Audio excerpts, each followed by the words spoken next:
Right now, you're probably lying in bed with your phone or tablet, listening to this video in a room with electric lights, climate control, maybe a door that locks. You're surrounded by thousands of years of accumulated human knowledge. Language, writing, agriculture, mathematics, medicine. All of it built on the foundation of civilization. But here's something that should keep you up at night, or actually help you fall asleep while your mind quietly spirals. For 200,000 years before any of this existed, anatomically modern humans just like you, with brains just as large and complex as yours, were walking around Earth doing what exactly? That's the question that haunts archaeologists and anthropologists. It's a mystery so profound that most people don't even realize it exists. We call it humanity's dark age, but that name doesn't do it justice. This wasn't a few centuries of lost knowledge like the period after Rome fell. This was 200,000 years. 200,000 years of modern humans leaving almost no trace, building nothing permanent, creating no cities, no agriculture, no written language, nothing that we would recognize as civilization. Think about that timeline for a second. Homo sapiens, people who looked exactly like us, appeared around 300,000 years ago in Africa. By 200,000 years ago, we were fully modern. Same brain size, same cognitive abilities, same capacity for language and abstract thought. And then, nothing. For the next 190,000 years, almost nothing happens. No pyramids, no temples, no cities, no bronze, no iron, no wheel, no domesticated animals except dogs. Just small groups of humans wandering, hunting, gathering and disappearing into the archaeological void.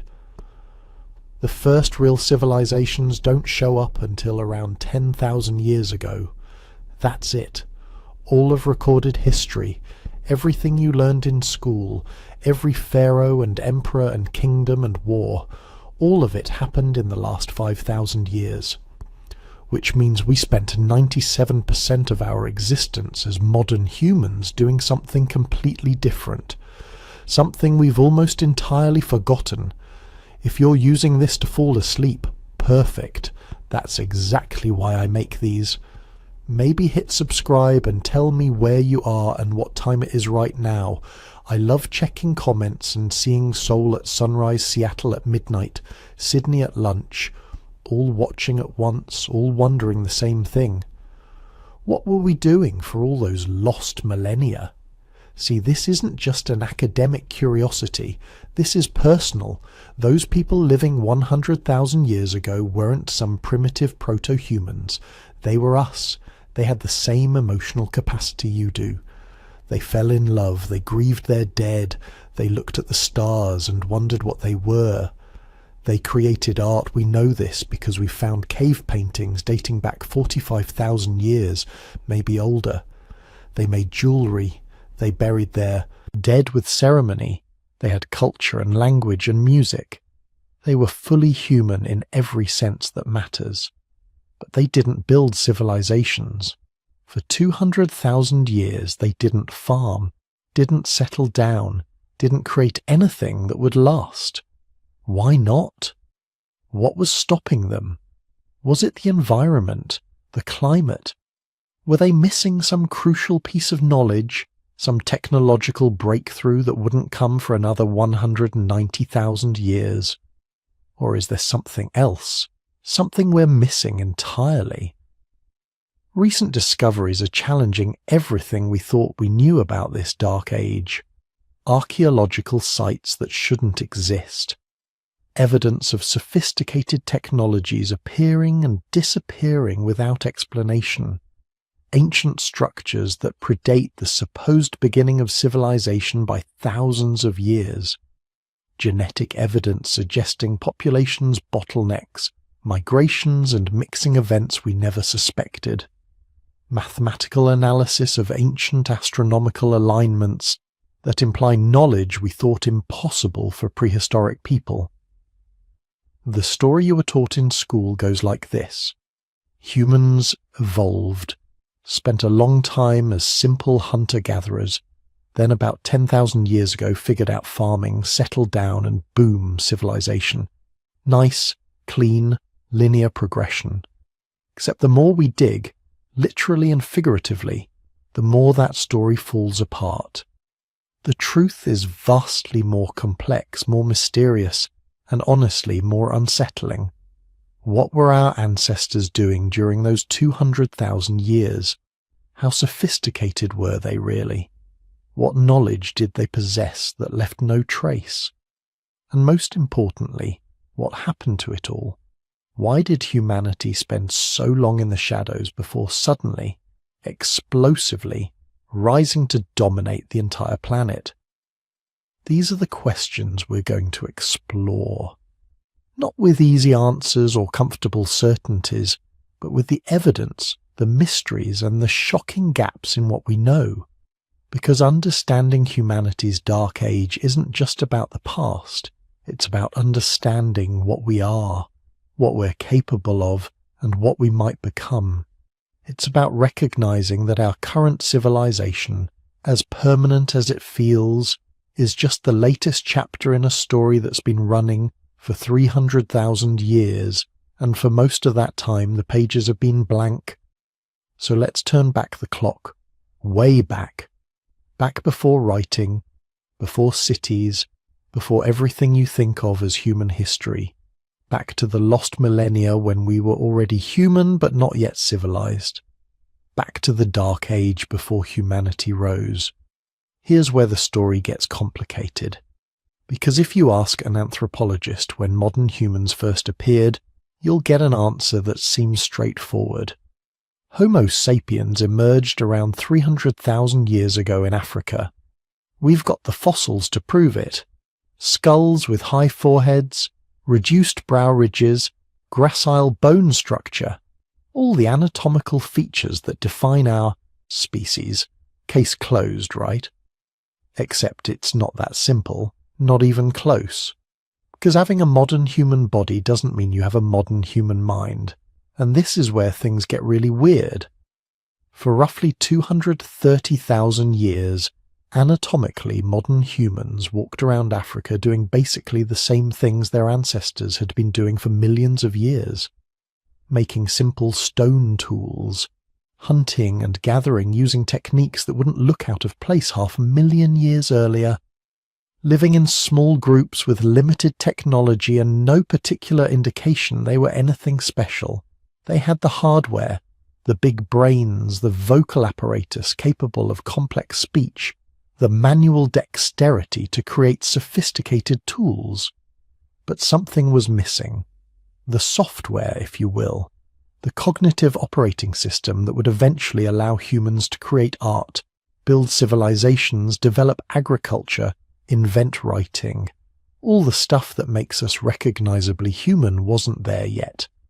Anthropologists call this the problem of behavioral modernity, and it's one of the biggest mysteries in human evolution. When did we actually become us? Not just anatomically, but mentally. When did human consciousness as we know it actually emerge? The traditional answer points to around 70,000 years ago. This is when the archaeological record suddenly explodes with evidence of modern human behavior. Sophisticated tools made from bone and antler, not just stone. Shell beads and personal ornaments indicating a sense of self-identity. Cave paintings and engraved patterns showing symbolic thinking. Long-distance trade networks moving raw materials hundreds of miles. Specialized hunting techniques targeting specific prey species, evidence of planning, abstract reasoning, artistic expression. All the stuff that screams modern human suddenly appears in the fossil record like someone flipped a switch. Scholars call this the cognitive revolution, and the question that's haunted anthropology for decades is simple. What the hell happened? How does a species go from 230,000 years of basically nothing to suddenly inventing art, symbolism, and complex culture almost overnight in evolutionary terms. Some researchers think it was genetic. Maybe a random mutation occurred around 70,000 years ago that rewired the human brain, enabling new forms of thinking. Perhaps something about neural connectivity changed, allowing different parts of the brain to communicate in novel ways. This could have enabled the complex associations necessary for symbolic thinking, the ability to let one thing represent another thing, which is the foundation of language, art, and abstract reasoning. Others argue it was cultural, that the capacity for modern thinking had been there all along, but it took time for the right social conditions to emerge. Maybe once human populations reached a certain density, once trade networks became established, once knowledge-sharing systems developed, that's when the cognitive revolution happened. Not because individual brains changed, but because the collective intelligence of interconnected groups reached a critical threshold. But here's what the archaeological evidence actually shows, and it's weirder than either explanation suggests. Modern human behavior didn't just suddenly appear 70,000 years ago. It flickered on and off for tens of thousands of years before that. In South Africa, at a site called Blombos Cave, archaeologists found engraved ochre pieces decorated with abstract geometric patterns. They're 100,000 years old. Someone was making art, creating symbols, engaging in abstract thinking 30,000 years before the supposed cognitive revolution. In the same cave, they found shell beads carefully perforated for stringing into jewellery, personal ornaments indicating self-awareness and social identity. 75,000 years old. At Pinnacle Point, also in South Africa, researchers discovered evidence of systematic heat treatment of stone to improve its flaking quality. This isn't just banging rocks together. This is understanding that if you carefully heat certain types of stone to specific temperatures, you can change their material properties, making them easier to work. That's chemistry, folks. Applied materials science. 165,000 years ago. So the cognitive revolution wasn't really a revolution at all. It was more like a stuttering start. Modern human behavior appears in the archaeological record, persists for a while, then disappears, only to show up again thousands of years later, sometimes in different locations, sometimes with slightly different innovations. It's like watching someone try to start a fire in wet conditions. Little sparks of modernity that flicker, catch briefly, then go out, over and over, for more than 100,000 years. Why? What was preventing these innovations from taking hold? Why did groups capable of making jewelry and creating art and developing advanced hunting techniques apparently abandon these behaviors, reverting to more primitive life ways? The answer, as usual, comes down to climate and disaster. Around 74,000 years ago, something happened that almost ended humanity entirely. Mount Toba, a supervolcano in Indonesia, exploded with a force that makes modern volcanic eruptions look like firecrackers. This was the most powerful volcanic event in the last 2 million years. A Category 8 eruption, the highest classification on the Volcanic Explosivity Index. The explosion ejected approximately 2,800 cubic kilometers of material into the atmosphere. That's enough to bury the entire United States under 0.5 meter of volcanic debris. But the immediate blast wasn't the real problem. The real problem was what came after. All that volcanic material shot into the stratosphere created a sulfur dioxide cloud that circled the planet.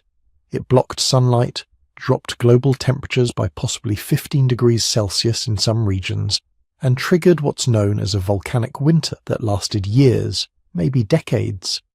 Plant life died. Herbivores starved, predators disappeared, and humans, who were probably already struggling with climate fluctuations from the ongoing ice age, suddenly found themselves facing a catastrophe that makes anything in recorded history look trivial. The genetic evidence for this near-extinction event is written in our DNA. When scientists analyze the genetic diversity of modern humans and compare it to other species, something stands out immediately. We have remarkably low genetic diversity for a species that's spread across the entire planet.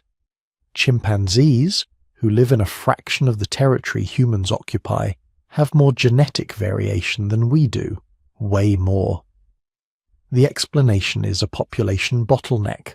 Sometime in the relatively recent past, human population numbers crashed so hard that we almost went extinct. Most estimates put the number of breeding individuals at somewhere between 3,000 and 10,000. That's it. That's how many humans were alive during the worst of it. Maybe as few as 1,000 breeding pairs scattered across Africa and possibly parts of Asia. Many researchers think the Toba eruption was the cause. The timing fits, the genetic evidence fits, the climate data fits. For possibly 1,000 years, maybe more, humans clung to survival in isolated refugia, small pockets where conditions were marginally less catastrophic, river valleys that maintained some vegetation, coastal areas where seafood remained available, highland regions where altitude provided some protection from the worst effects.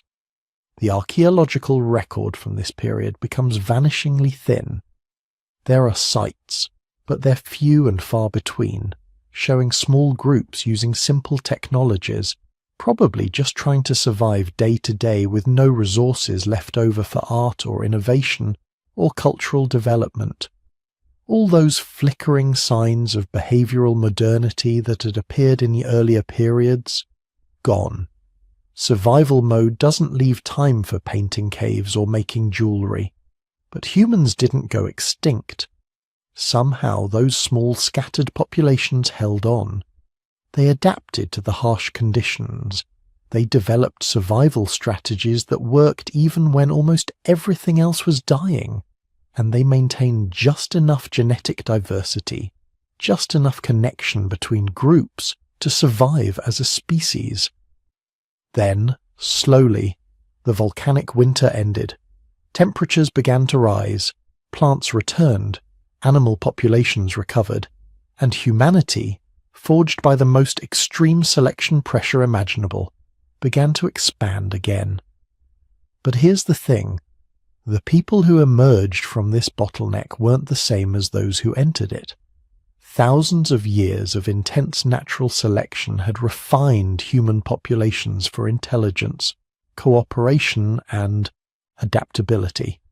Only the smartest, most resourceful, most socially coordinated groups survived. The genes for those traits became concentrated in the surviving population. This is probably when behavioral modernity actually became permanent, not because of a single mutation or a simple cultural change, but because the population bottleneck had fundamentally altered human evolution. The survivors weren't just anatomically modern humans. They were cognitively modern humans, selected over thousands of generations for exactly the mental traits that define our species today. Around 70,000 years ago, when the archaeological record shows that sudden explosion of modern behavior, that's not when it began. That's when the survivors of Toba finally had populations large enough, territories stable enough, and resources sufficient enough to start expressing the cognitive abilities that had been selected for during the crisis. The cognitive revolution wasn't evolution happening. It was evolution revealing itself. The mental toolkit had already been built during those desperate millennia of near extinction. Now, with conditions improving, humans finally had the chance to use it. But the crisis wasn't entirely over. because even as human populations began to recover and expand, the world they inhabited remained hostile. The ice age that had been ongoing for tens of thousands of years continued. Glaciers covered much of Europe and Asia. Sea levels were hundreds of feet lower than today, exposing land bridges between continents, but also creating vast stretches of cold, dry terrain. These glacial periods shaped everything about human evolution. They determined where people could live, how they could migrate, and most importantly, they isolated populations from each other for extended periods. Groups that had once been connected found themselves separated by expanding ice sheets or newly formed deserts. They adapted to their local conditions, developing specialized survival strategies for their particular environments. In Africa, some populations stayed near the coasts, developing sophisticated seafood harvesting techniques. Others moved into interior regions, becoming specialized hunters of large game. Each group refined their tools and technologies for their specific ecological niche. This isolation created another mystery. Why did different groups seem to independently develop similar innovations, only to lose them again? At various sites across Africa, archaeologists find evidence of advanced behaviors appearing, disappearing, then reappearing later, sometimes in the same location, sometimes hundreds of miles away. Symbolic artifacts, advanced tools, complex hunting strategies. They show up, persist for a few thousand years, then vanish from the archaeological record, only to reappear millennia later. The explanation is probably demographic. Small populations are vulnerable to what anthropologists call cultural loss. If the one person who knows how to make the best spear points dies before fully teaching someone else, that knowledge can disappear. If a group gets hit by disease or drought and population numbers crash, complex technologies that require many people working together become impossible to maintain. The knowledge doesn't get lost because people forget. It gets lost because there aren't enough people left to practice it, to teach it, to keep the tradition alive. This happened over and over during the Long Ice Age. Groups would develop innovations, populations would grow, culture would flourish. Then some local disaster, drought, disease, conflict with neighbors would strike. Population numbers would crash. The complex technologies would be abandoned because the group was too small to maintain them. Survivors would revert to simpler, more reliable tools and techniques. Then, over generations, as populations recovered, someone would reinvent the lost technologies or learn them from neighboring groups. This is why the archaeological record looks so weird for this period. It's not that humans were stupid, or that behavioral modernity kept switching on and off. It's that small populations living in marginal environments are incredibly vulnerable to cultural loss. Innovation requires population density, resource surplus, and social stability. When any of those factors disappear, even temporarily, cultural complexity can collapse rapidly. The miracle isn't that complex behaviors sometimes disappeared. The miracle is that they kept coming back, that humans kept reinventing, rediscovering, relearning, that the cognitive capacity for innovation survived even when the innovations themselves didn't. Generation after generation, adapting, surviving, and maintaining the potential for complexity, even when circumstances didn't allow its full expression. This was humanity's true dark age, not before we were modern, but during the long millennia when we were modern, but couldn't fully express it. When we had the cognitive abilities but not the population numbers, not the resource stability, not the social networks to build lasting cultural complexity. For 60,000 years after the Toba bottleneck, this pattern continued. flickers of brilliance followed by regression, innovation followed by loss. Humans were modern, but their modernity remained fragile, dependent on circumstances that were constantly shifting with climate fluctuations and local disasters, until something finally changed, and when it did, it changed everything.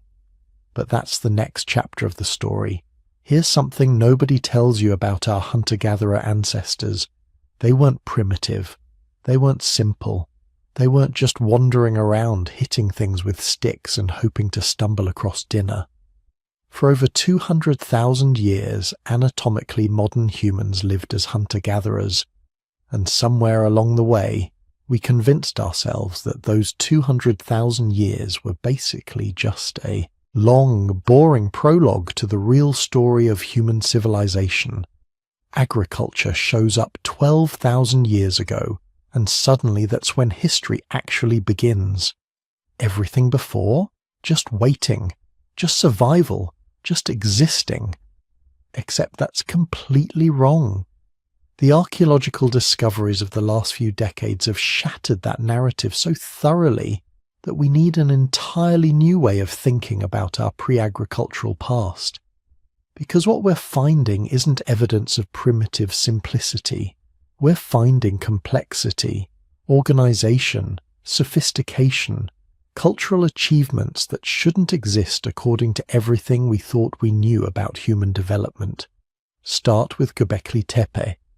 If you haven't heard of this place, prepare to have your mind restructured. 1995, southeastern Turkey, a shepherd notices some oddly shaped stones on a hilltop. Archaeologists investigate and find something that shouldn't exist. Massive stone pillars, some weighing up to 20 tons, arranged in circular enclosures. Elaborate carvings of animals, abstract symbols, geometric patterns. Engineering that required planning, organization, and hundreds of workers. The kind of monumental architecture that's supposed to require settled agricultural societies with social hierarchies and specialized labor forces. But here's the thing that makes Göbekli Tepe absolutely world-shattering. It was built 11,600 years ago, before agriculture, before permanent settlements, before pottery, before metal tools, before everything we thought was necessary for humans to create monumental architecture. The people who built Göbekli Tepe were hunter-gatherers, mobile foragers who supposedly spent all their time just trying to find enough calories to survive. Yet somehow they quarried, carved, transported, and erected stones that weigh more than modern cars. They created artistic masterpieces that demonstrate sophisticated symbolic thinking. And they maintained this building project for over 1,000 years, generation after generation returning to the same sacred site to add new structures and maintain old ones. This isn't supposed to be possible. The entire evolutionary model of human civilization says you need agriculture first. Surplus food production allows population growth. Population growth requires social organization. Social organization enables specialization. And specialization finally makes big building projects possible. Göbekli Tepe does it backward. And it's not alone. Archaeologists are now finding evidence of similar structures across the Middle East and beyond, all predating agriculture. Karahan Tepe, Habetsuvan Tepesi, Bonkuklu Tala, each one revealing the same pattern. Hunter-gatherers coming together to build something monumental, something that served no obvious practical survival purpose. These were ceremonial centers, places of gathering and ritual, evidence that our ancestors weren't just surviving, they were creating meaning. But to build places like this, you need organization, and organization leaves traces. Recent excavations around these megalithic sites have revealed something extraordinary. These weren't just isolated monuments in empty wilderness. They were hubs in vast networks of seasonal gathering. Thousands of people converging on specific locations at specific times of the year. Not permanently, not year-round, but in temporary concentrations that functioned like proto-cities. Think about what this requires. You need different groups spread across hundreds of miles to coordinate timing. That means shared calendar systems. You need to bring enough people together that they won't starve while they're there. That means systematic resource management and probably food storage. You need to prevent conflicts between groups who might be traditional rivals. That means social protocols, probably elaborate rituals and ceremonies designed to maintain peace. This is sophisticated social organization. This is complexity at a level we associated only with agricultural civilizations. And the evidence for these seasonal gathering sites is showing up everywhere. In Northern Europe, archaeologists have found concentration points where dozens of hunter-gatherer groups converge during annual fish runs. In North America, sites like Poverty Point in Louisiana show massive earthwork construction by pre-agricultural societies. In Australia, Aboriginal songline routes created networks that connected communities across entire continents. These weren't random wanderings. These were planned migrations following routes that had been established for thousands of years, routes that connected resource nodes, sacred sites, and seasonal gathering points. Routes that required detailed environmental knowledge, astronomical timekeeping, and multi-generational information transmission. Let's talk about that astronomical knowledge because it's wild. Cave paintings in Lascaux, France, 17,000 years old. For decades, archaeologists interpreted them as hunting magic or simple artistic expression. Then someone with astronomy training actually looked at them. Those dots and patterns aren't random, they're star maps, representations of constellations positioned exactly as they would have appeared in the Paleolithic night sky. The Pleiades, Orion, Taurus, all there, documented by people who supposedly didn't have writing, didn't have mathematics, didn't have the cognitive tools for abstract astronomical observation, except they clearly did.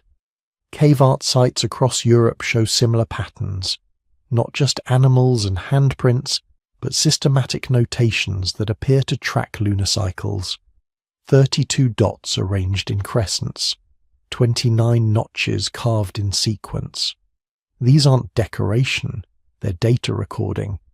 Evidence that hunter-gatherers were keeping detailed astronomical records thousands of years before the first agricultural calendars. Why? Because their survival depended on timing, animal migrations, plant flowering cycles, fish spawning runs. Everything operated on schedules dictated by seasonal changes, and those changes were marked by celestial movements. Track the stars and moon accurately enough, and you can predict when and where resources will be available. You can plan gathering schedules. You can coordinate meetings between distant groups. This is science. Systematic observation, data recording, predictive modelling. All happening 15,000 years before Stonehenge, 12,000 years before the first farmers. But maybe the most shocking revelations about hunter-gatherer complexity come from recent discoveries about their trade networks. Obsidian tools found 500 miles from the nearest volcanic source. Seashells discovered in inland sites hundreds of miles from any coast. Amber from the Baltic showing up in Mediterranean sites. These aren't random movements. This is trade. Systematic exchange of goods across vast distances. Recent analysis of European Upper Paleolithic sites has revealed something extraordinary. Materials were moving across trade routes that spanned thousands of miles. Not over decades or centuries, but repeatedly, consistently, over tens of thousands of years. This means established routes, probably specialized traders, definitely complex systems of reciprocal exchange. Think about what this implies. For one group to trade with another group 500 miles away, you need intermediate connections, maybe 10 or 15 groups forming a chain of relationships, each one passing goods to the next. You need trust systems that ensure reciprocity. You need shared standards of value. You need ways to maintain trading relationships across generations. This is economic complexity. Social networks operating at scales that shouldn't exist among small mobile bands of foragers. And it gets even more complex when you look at what they were trading. Not just raw materials like obsidian and shells. Finished goods showing distinctive artistic styles. Tools made using specific techniques, characteristic of certain regions. This suggests specialized production. Groups developing expertise in particular crafts and trading their products across continental distances. Some archaeologists now think certain Paleolithic groups were functionally sedentary, staying in resource-rich locations year-round and serving as manufacturing and trading hubs for more mobile populations. It's a complete inversion of what we thought we knew about hunter-gatherer life. But nothing demonstrates the complexity of these ancient societies better than their burial practices. For years, archaeologists dismissed most Paleolithic burials as simple disposal of the dead. Then we started looking more carefully. Sungir, Russia, 34,000 years ago. A burial containing 3 individuals, an adult male and 2 children. They're wearing clothing decorated with over 10,000 ivory beads. The beads alone would have required thousands of hours to manufacture. The adult has a cap decorated with fox teeth. The children have ivory spears and thousands of perforated fox canines arranged in elaborate patterns. This isn't simple burial. This is spectacular wealth display. It's evidence of social hierarchy, specialized labor, and resource accumulation that shouldn't exist among egalitarian hunter-gatherer bands. More discoveries reinforce this pattern. Gravettian burials across Europe, 30,000 to 22,000 years ago, show consistent evidence of social differentiation. Some individuals buried with elaborate grave goods, others with nothing, some interred in prominent locations, others in unmarked graves. We're seeing chiefs, leaders, possibly hereditary aristocracies among people who supposedly lived in simple, equal bands where everyone had the same status. The spiritual beliefs these burials reveal are equally sophisticated. Red ochre staining the bodies and grave goods. Careful positioning of remains, sometimes in fetal positions suggesting rebirth symbolism. Grave goods that clearly indicate belief in an afterlife, a journey the dead needed to prepare for. This is complex religion, developed theology, mythological systems that explain death and what came after. And it required transmission across generations, teaching children elaborate ritual practices and belief systems, maintaining traditions for thousands of years. But perhaps the most powerful evidence of cultural complexity comes from the cave art itself. We've known about cave paintings for over a century, but recent technology is revealing just how sophisticated they really were. Chauvet Cave, France, 36,000 years old. The paintings there don't just show animals, they show movement, perspective, shading techniques that create 3-dimensional effects, multiple limbs suggesting motion, composition that uses the natural contours of cave walls to enhance the illusion of depth. These aren't primitive scratchings. These are masterworks created by artists with highly developed techniques, probably specialists who trained for years to develop their skills, and they're not isolated individual efforts. Analysis of painting techniques across multiple cave sites reveals consistent methods passed down across thousands of years, pigment preparation recipes that remained stable for millennia. Specific tools used the same way across vast geographic areas.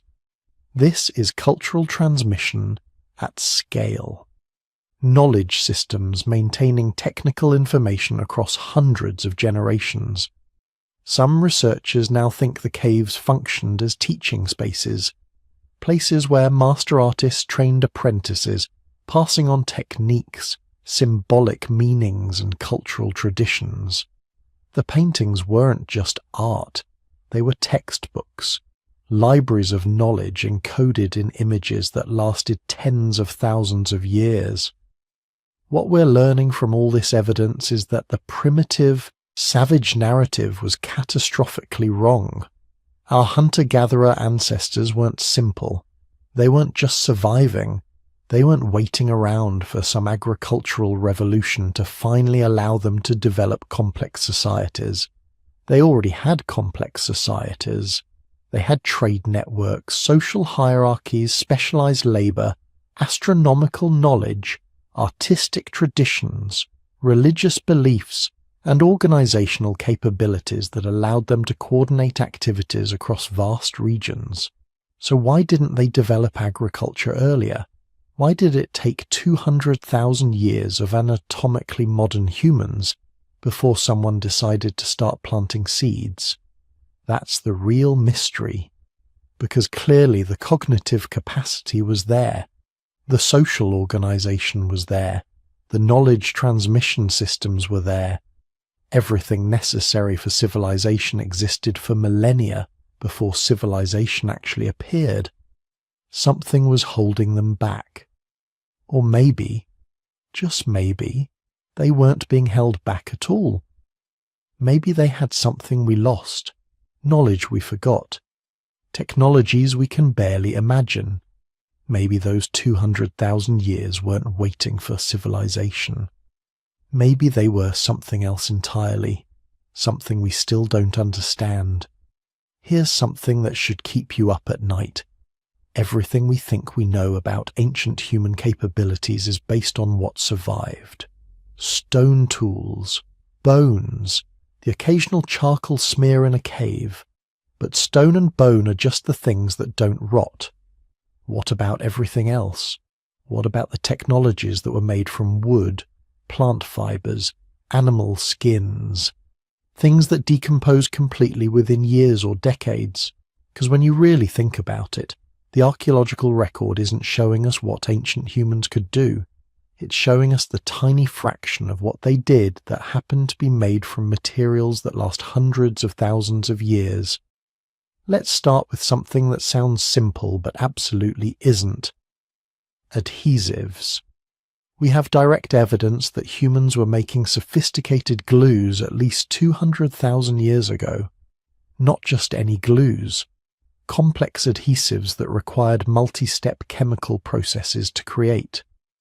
At sites in South Africa and Europe, archaeologists have found stone tools with residue from birch bark tar still attached. Now, birch bark tar doesn't just appear in nature. You can't squeeze it out of a tree or scrape it off rocks. To make it, you need to heat birch bark to very specific temperatures, between 340 and 400 degrees Celsius in a low oxygen environment. Too much oxygen and it burns. Too little heat and nothing happens. You need to maintain these precise conditions for hours. Think about what that means. Some human 200,000 years ago figured out not just that heating bark could produce glue, but the exact temperature range required, how to create and maintain a low oxygen environment, probably by burying bark in a pit with a carefully controlled fire above it, and how long to maintain the process. Then they had to teach this knowledge to others, passing it down through generations. This isn't trial and error. This is chemistry. Systematic experimentation leading to a reproducible industrial process. And this was just for gluing stone points to wooden shafts. Imagine what other chemical processes they might have discovered and used routinely. Processes that left no trace because the products decomposed millennia ago. The implications are staggering. These weren't primitive people stumbling through a harsh world with crude tools. These were sophisticated technologists with deep understanding of materials science. But adhesives are just the beginning. Let's talk about fire. We have solid evidence that Homo erectus, our ancestral species, was using controlled fire at least 400,000 years ago. Some evidence suggests fire use going back 800,000 years or more. Not just using fire when they found it, but creating it on demand, maintaining it, transporting it, using it for specific purposes. The earliest hearths show careful construction. Stones arranged in circles to contain flames. Specific types of wood selected for particular purposes. Some woods burn hot for cooking meat. Others produce less smoke for use inside caves. Still others create coals that stay hot for hours, perfect for keeping a fire alive overnight. Ancient humans knew all this. They were masters of fire chemistry and physics in ways we can barely reconstruct, and they were doing things with fire that seem almost impossible. At sites across Europe, archaeologists have found evidence of what they call fire-cracked rock technology. Ancient humans were heating stones to extreme temperatures, then plunging them into water to make the water boil. Why? Because they wanted to cook foods that would burn over direct flame, or extract fats from bones, or make soups and stews. They were essentially inventing cooking vessels thousands of years before pottery. They didn't have metal pots, so they made the stones themselves into heating elements. That's not primitive. That's ingenious. But here's where it gets really mysterious. How did ancient humans survive in the extreme Arctic? Because they did. We have archaeological sites from northern Siberia dating back 30,000 years or more. These are places where winter temperatures drop to -40 degrees or colder, where the sun doesn't rise for months at a time, where there's no wood for fuel, no plant foods, nothing but ice, snow, and the occasional mammoth. Modern humans would die in these environments within hours without sophisticated cold weather gear. But ancient humans not only survived, they thrived. They raised children in these conditions. They maintained populations for thousands of years. How? The archaeological record shows us their stone tools and some bone needles, suggesting they could sew clothing. But needles aren't enough. You need to know how to prepare animal skins so they remain flexible in extreme cold. You need to understand insulation, layering, moisture management. You need to design clothing that prevents sweating, because sweat kills you at -40. Modern Arctic peoples have this knowledge. They learned it over thousands of years of trial and error, and they preserve it through oral tradition and demonstration. Ancient peoples must have had equivalent knowledge systems, detailed understanding of materials and techniques passed down through generations.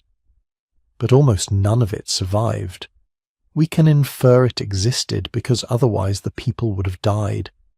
But we can't see it, can't study it, can only guess at the sophistication involved. Then there's seafaring. This one should fundamentally change how we think about ancient human capabilities, but somehow it gets glossed over. Australia was colonized at least 65,000 years ago, possibly earlier. This is established fact, confirmed by multiple dating methods across dozens of sites. But here's the thing. Australia was never connected to Asia by a land bridge. Not during the Ice Ages, not ever. To get there, humans had to cross at least 50 miles of open ocean, minimum. Possibly much more depending on which route they took. 50 miles of open ocean isn't something you cross by accident on a log. Ocean currents would sweep you away. Without navigation skills, you'd end up lost at sea. Without provisions, you'd die of thirst. Without a planned expedition, you wouldn't bring breeding populations, men and women, children, enough genetic diversity to establish a viable population on the other side. The colonization of Australia required boats. Not rafts, boats. Vessels capable of carrying multiple people and supplies across open ocean, and it required navigation. The ability to pick a direction and maintain it for hours or days. Possibly the ability to return and make multiple trips. This is sophisticated maritime technology, and the boats themselves left no trace. Wood rots. Plant fiber ropes decay. We have zero direct evidence of what these vessels looked like or how they were constructed, but we know they existed because otherwise there wouldn't be Aboriginal Australians. Somewhere around 65,000 years ago, some group of humans had boat-building technology advanced enough to attempt and succeed in oceanic colonization. Then that technology either disappeared or evolved into forms we can't recognize in the archaeological record. What else disappeared? Let's talk about fiber technology. Plant fibers can be twisted into cordage. Cordage can be woven into nets, baskets, bags, clothing, even structures. In modern hunter-gatherer societies, fiber technology is often more important than stone tools. You use baskets to gather and transport food. You use nets to catch fish and birds. You use bags to carry supplies. You use woven shelters to protect yourself from wind and rain. But plant fibers decompose completely within years in most environments. We have virtually no direct evidence of fiber technology older than about 30,000 years, and even that's rare. Most preservation is from the last 10,000 years. Does this mean ancient humans didn't use fiber technology? Of course not. We have indirect evidence all over the place. Impressions of woven materials in fired clay. Wear patterns on stone tools consistent with cutting plant fibers. Sites located near plants that are excellent for cordage but terrible for food, suggesting they were harvested for fiber. And we have those bone needles from Arctic sites, which imply not just sewing, but also the thread to sew with. Ancient humans definitely had fiber technology, probably very sophisticated fiber technology, but almost all of it vanished, leaving us with a completely distorted picture of their capabilities. The same goes for medicine. We know ancient humans understood medicinal plants. How do we know? Because their descendants, modern hunter-gatherers, have incredibly detailed pharmacological knowledge. Australian Aboriginal peoples use hundreds of medicinal plants. Amazon tribes have discovered that combining specific plants creates medicines more effective than either plant alone. This knowledge didn't appear in the last few thousand years.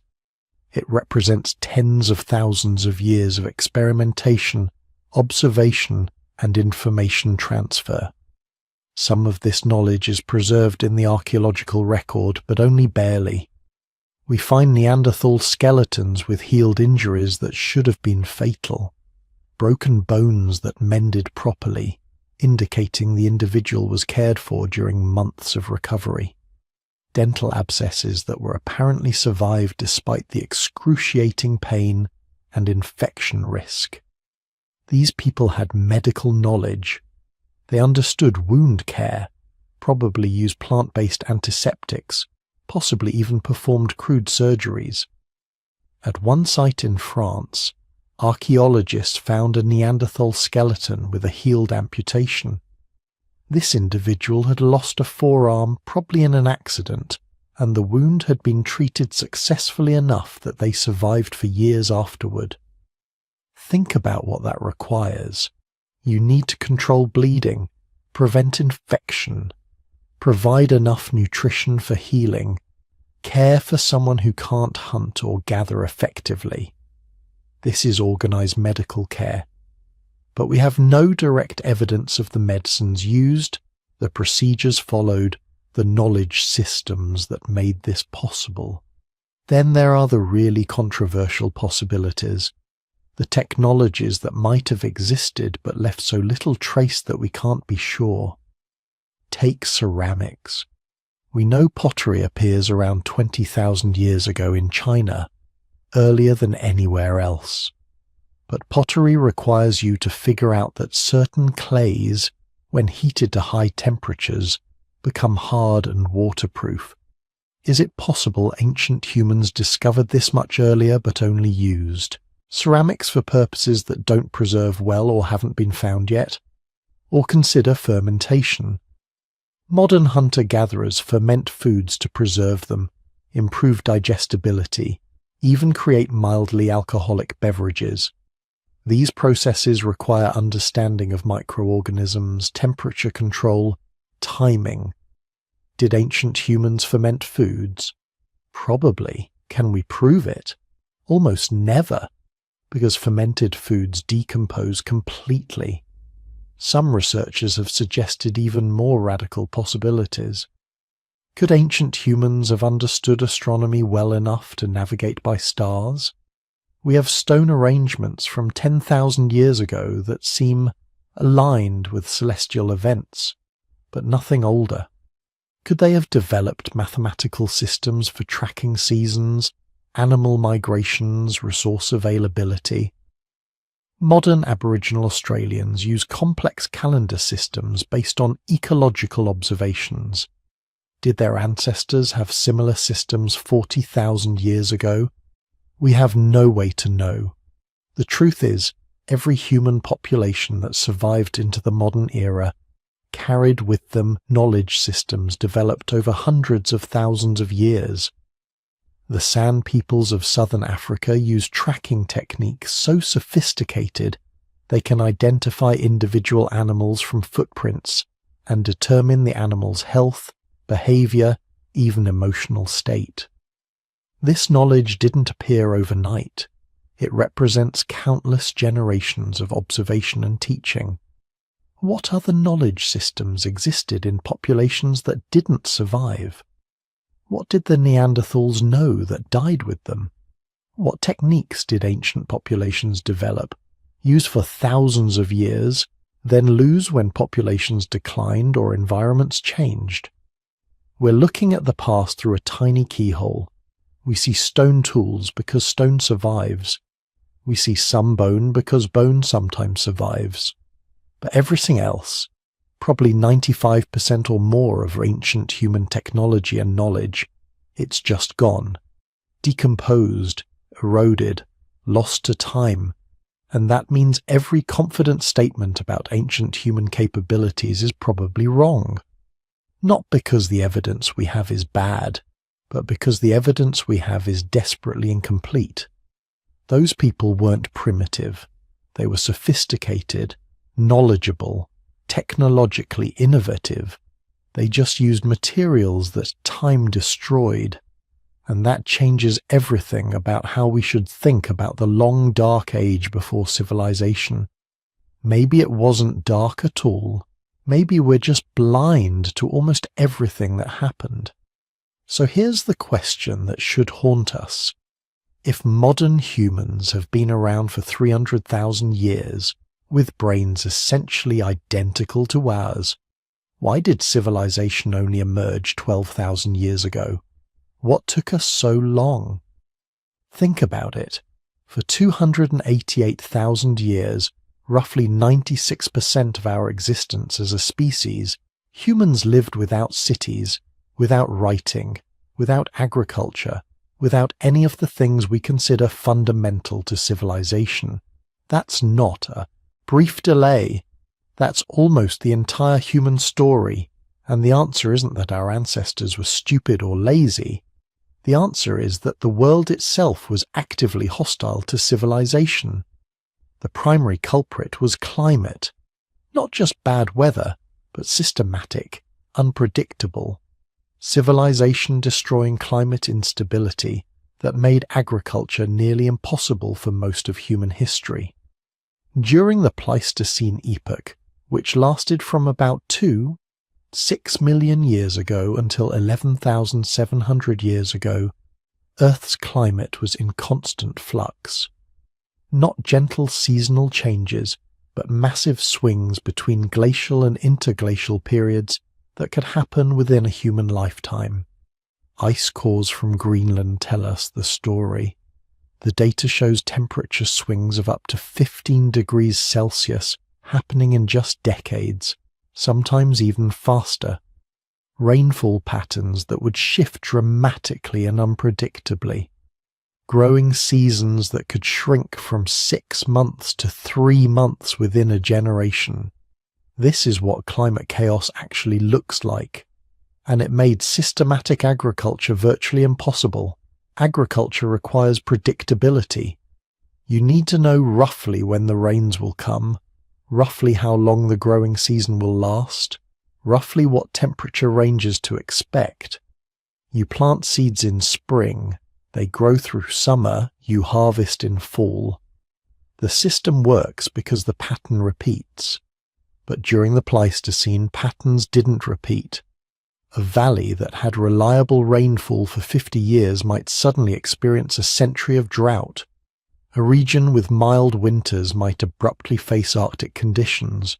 Growing seasons would expand and contract randomly. Any group that committed to agriculture was gambling their survival on climate stability that simply didn't exist. One bad decade and your entire population starves because you've given up the mobile, flexible lifestyle that let you move to where the resources were. Archaeological evidence suggests humans understood this perfectly well. Sites from the late Pleistocene show clear evidence that people were experimenting with proto-agriculture, cultivating wild grains, encouraging useful plants, beginning to control their food sources. But then these experiments would stop. The settlements would be abandoned. People would return to full nomadic hunter-gatherer lifestyles. This wasn't failure, this was adaptation. They tried agriculture, the climate betrayed them, and they were smart enough to recognize that mobility was safer than commitment to fixed farming. The hunter-gatherer lifestyle, meanwhile, was actually working remarkably well. This is something we need to understand clearly. Our modern bias assumes that agriculture was an obvious upgrade from hunting and gathering. That civilization represents progress and anything before it was primitive misery. But the archaeological and anthropological evidence tells a very different story. Hunter-gatherers during the Pleistocene, and even into the early Holocene, worked fewer hours than agricultural peoples. Studies of modern hunter-gatherer societies show they typically work about 15 to 20 hours per week to meet all their food needs. The rest of the time is leisure. Early agriculturalists, by contrast, worked constantly. Clearing land, planting, weeding, harvesting, processing, storing. Agriculture was harder work, not easier. Hunter-gatherers also ate better. Archaeological analysis of human remains shows that pre-agricultural humans were taller, healthier, had better teeth, and lived longer than the early farmers who replaced them. Why? Because hunter-gatherers ate a diverse diet of wild game, fish, nuts, fruits, and vegetables. Agriculturalists ate mostly grain. Lots of calories, but nutritionally monotonous and vulnerable to crop failures. The skeletons don't lie. The transition to agriculture made people smaller, sicker, and created the first epidemic diseases. Hunter-gatherers had population densities too low for epidemic diseases to establish themselves. Early agricultural settlements created the dense, sedentary populations that let diseases spread efficiently. So why would anyone switch? Why abandon a lifestyle that required less work, provided better nutrition, and kept you healthier? The answer is they wouldn't. Not voluntarily, Not unless conditions change so dramatically that the old ways stopped working. But there's another problem that prevented civilization. Population density. Civilization requires specialization.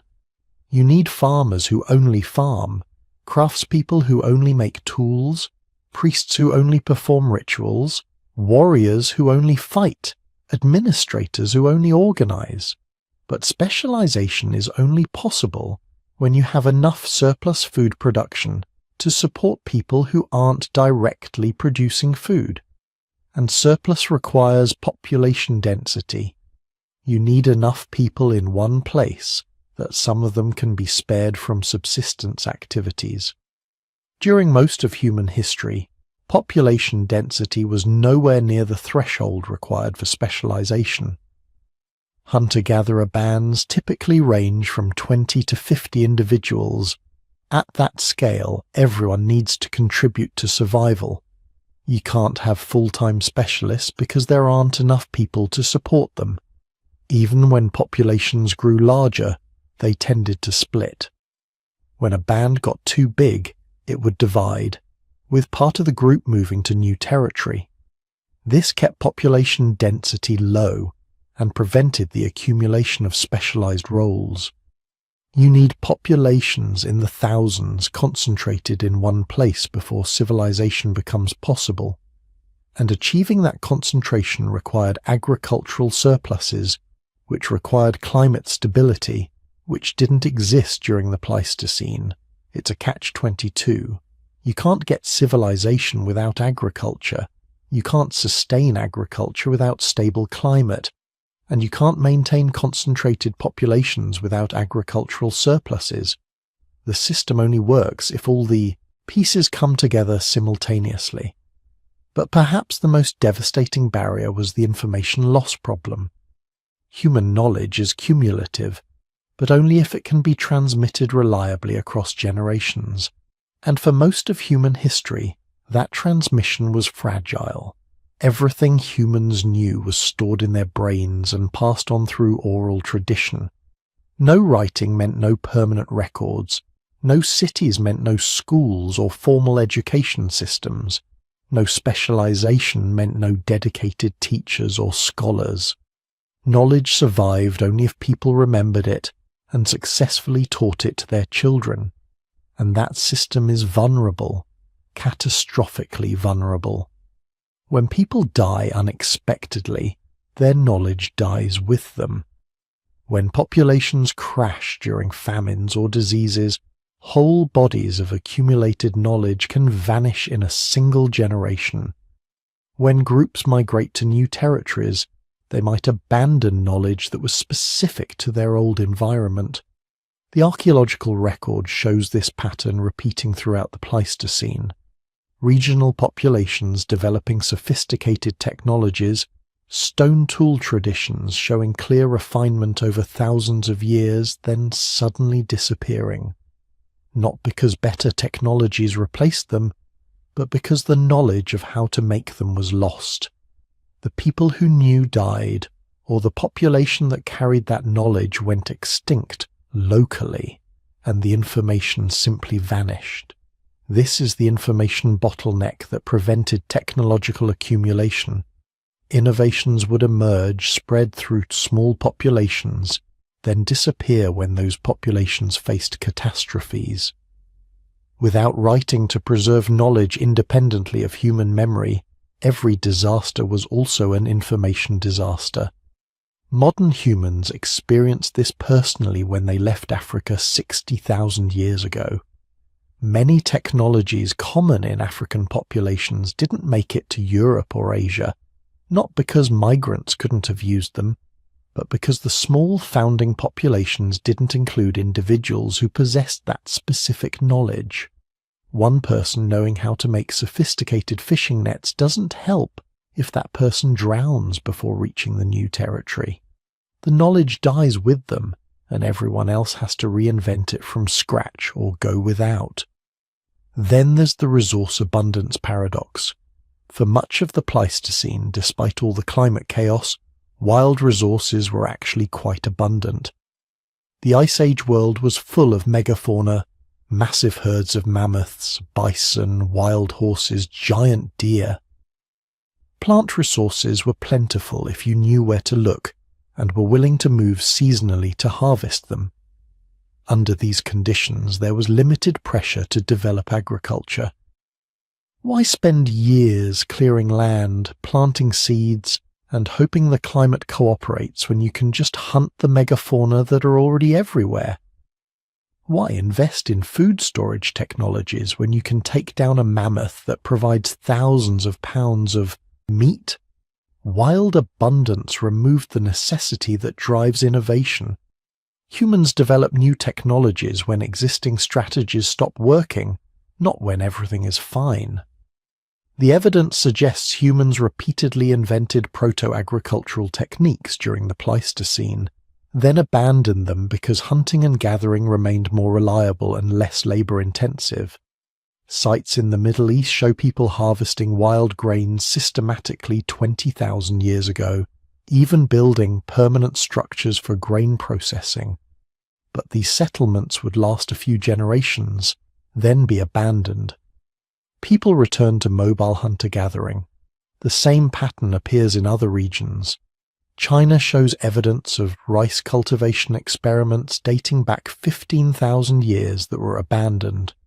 New Guinea has signs of proto-agriculture from 30,000 years ago that didn't develop into full farming until much later. These weren't failures to understand agriculture. These were rational decisions that mobile hunting and gathering remain the superior strategy, given climate instability and resource abundance.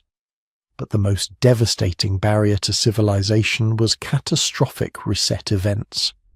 Every time human populations began accumulating knowledge, developing regional traditions, building toward something more complex, disaster would strike. Climate shifts that turned productive territories into wastelands within decades. Volcanic eruptions that triggered temporary climate crises. Disease outbreaks that crashed populations. Megafloods that destroyed entire river valleys. The archaeological record is filled with these discontinuities, regional cultures showing clear development over thousands of years, then suddenly disappearing from the record. Not gradually declining, but abruptly ending. What happened? Most likely the populations were destroyed or scattered by environmental catastrophes, and when they were destroyed, so was everything they had built.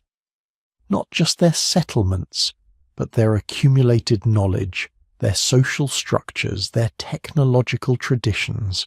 This is why civilization took so long. It's not enough to invent agriculture once. You have to invent it and have it succeed, and have that success continue long enough to build stable populations that can develop specialization and knowledge preservation systems. You need decades, preferably centuries, of climate stability so that agriculture proves more reliable than hunting and gathering. You need population growth to create density that allows specialization. You need enough time without catastrophic resets for knowledge to accumulate and technologies to compound.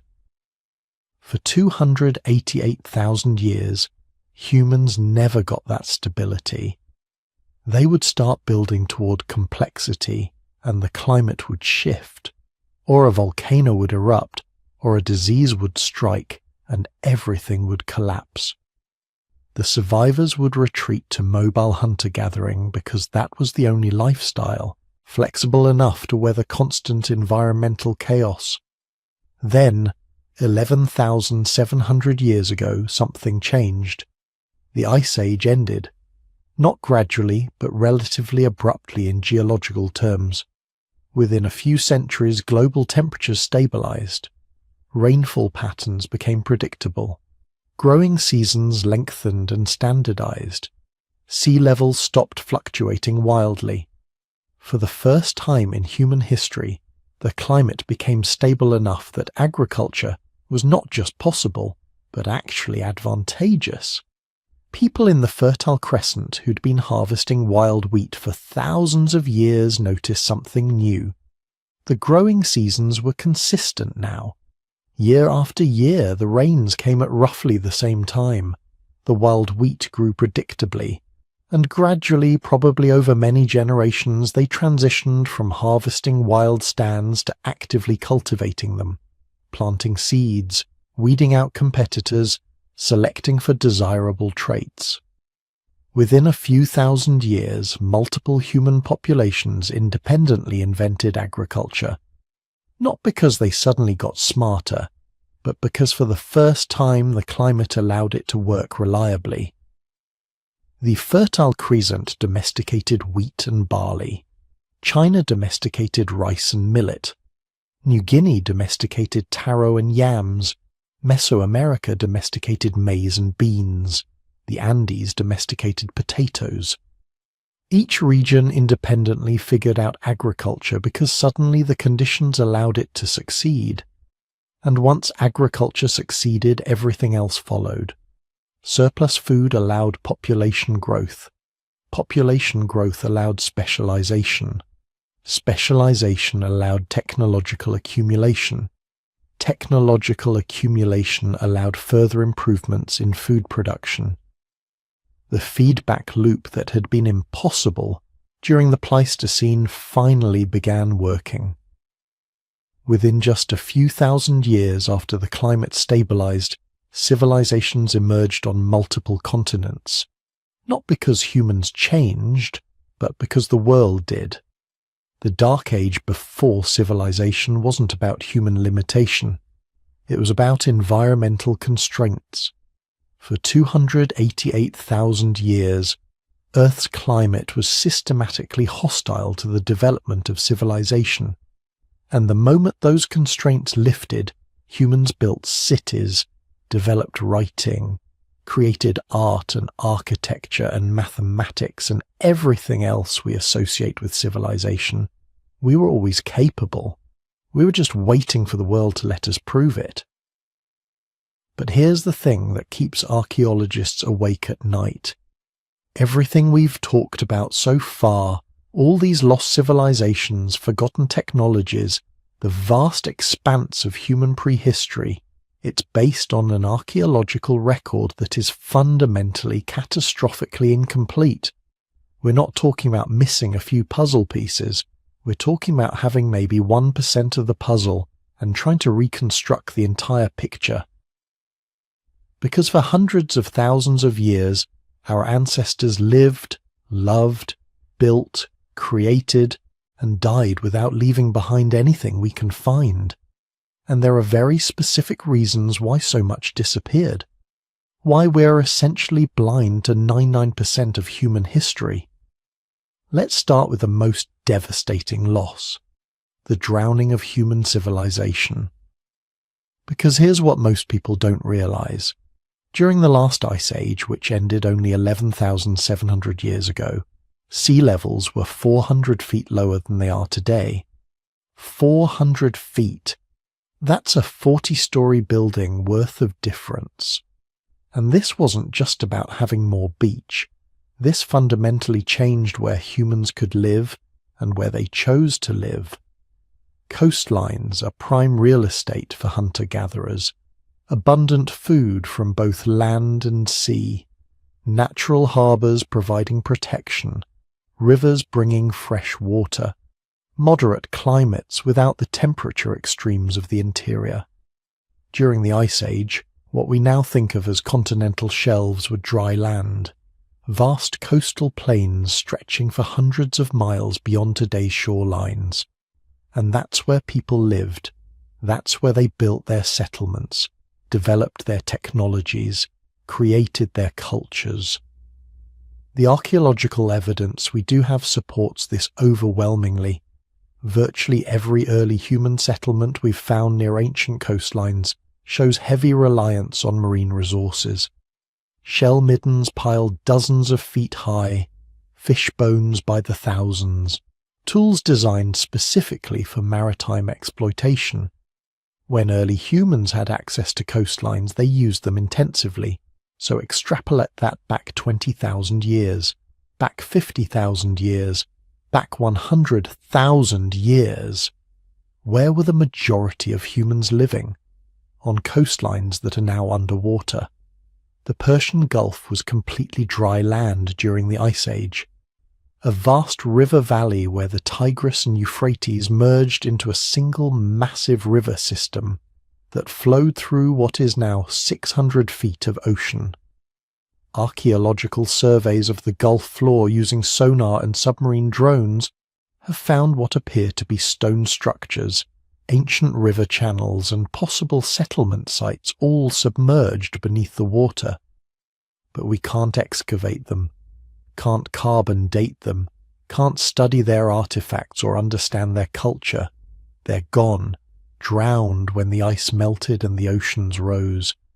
The same thing happened everywhere.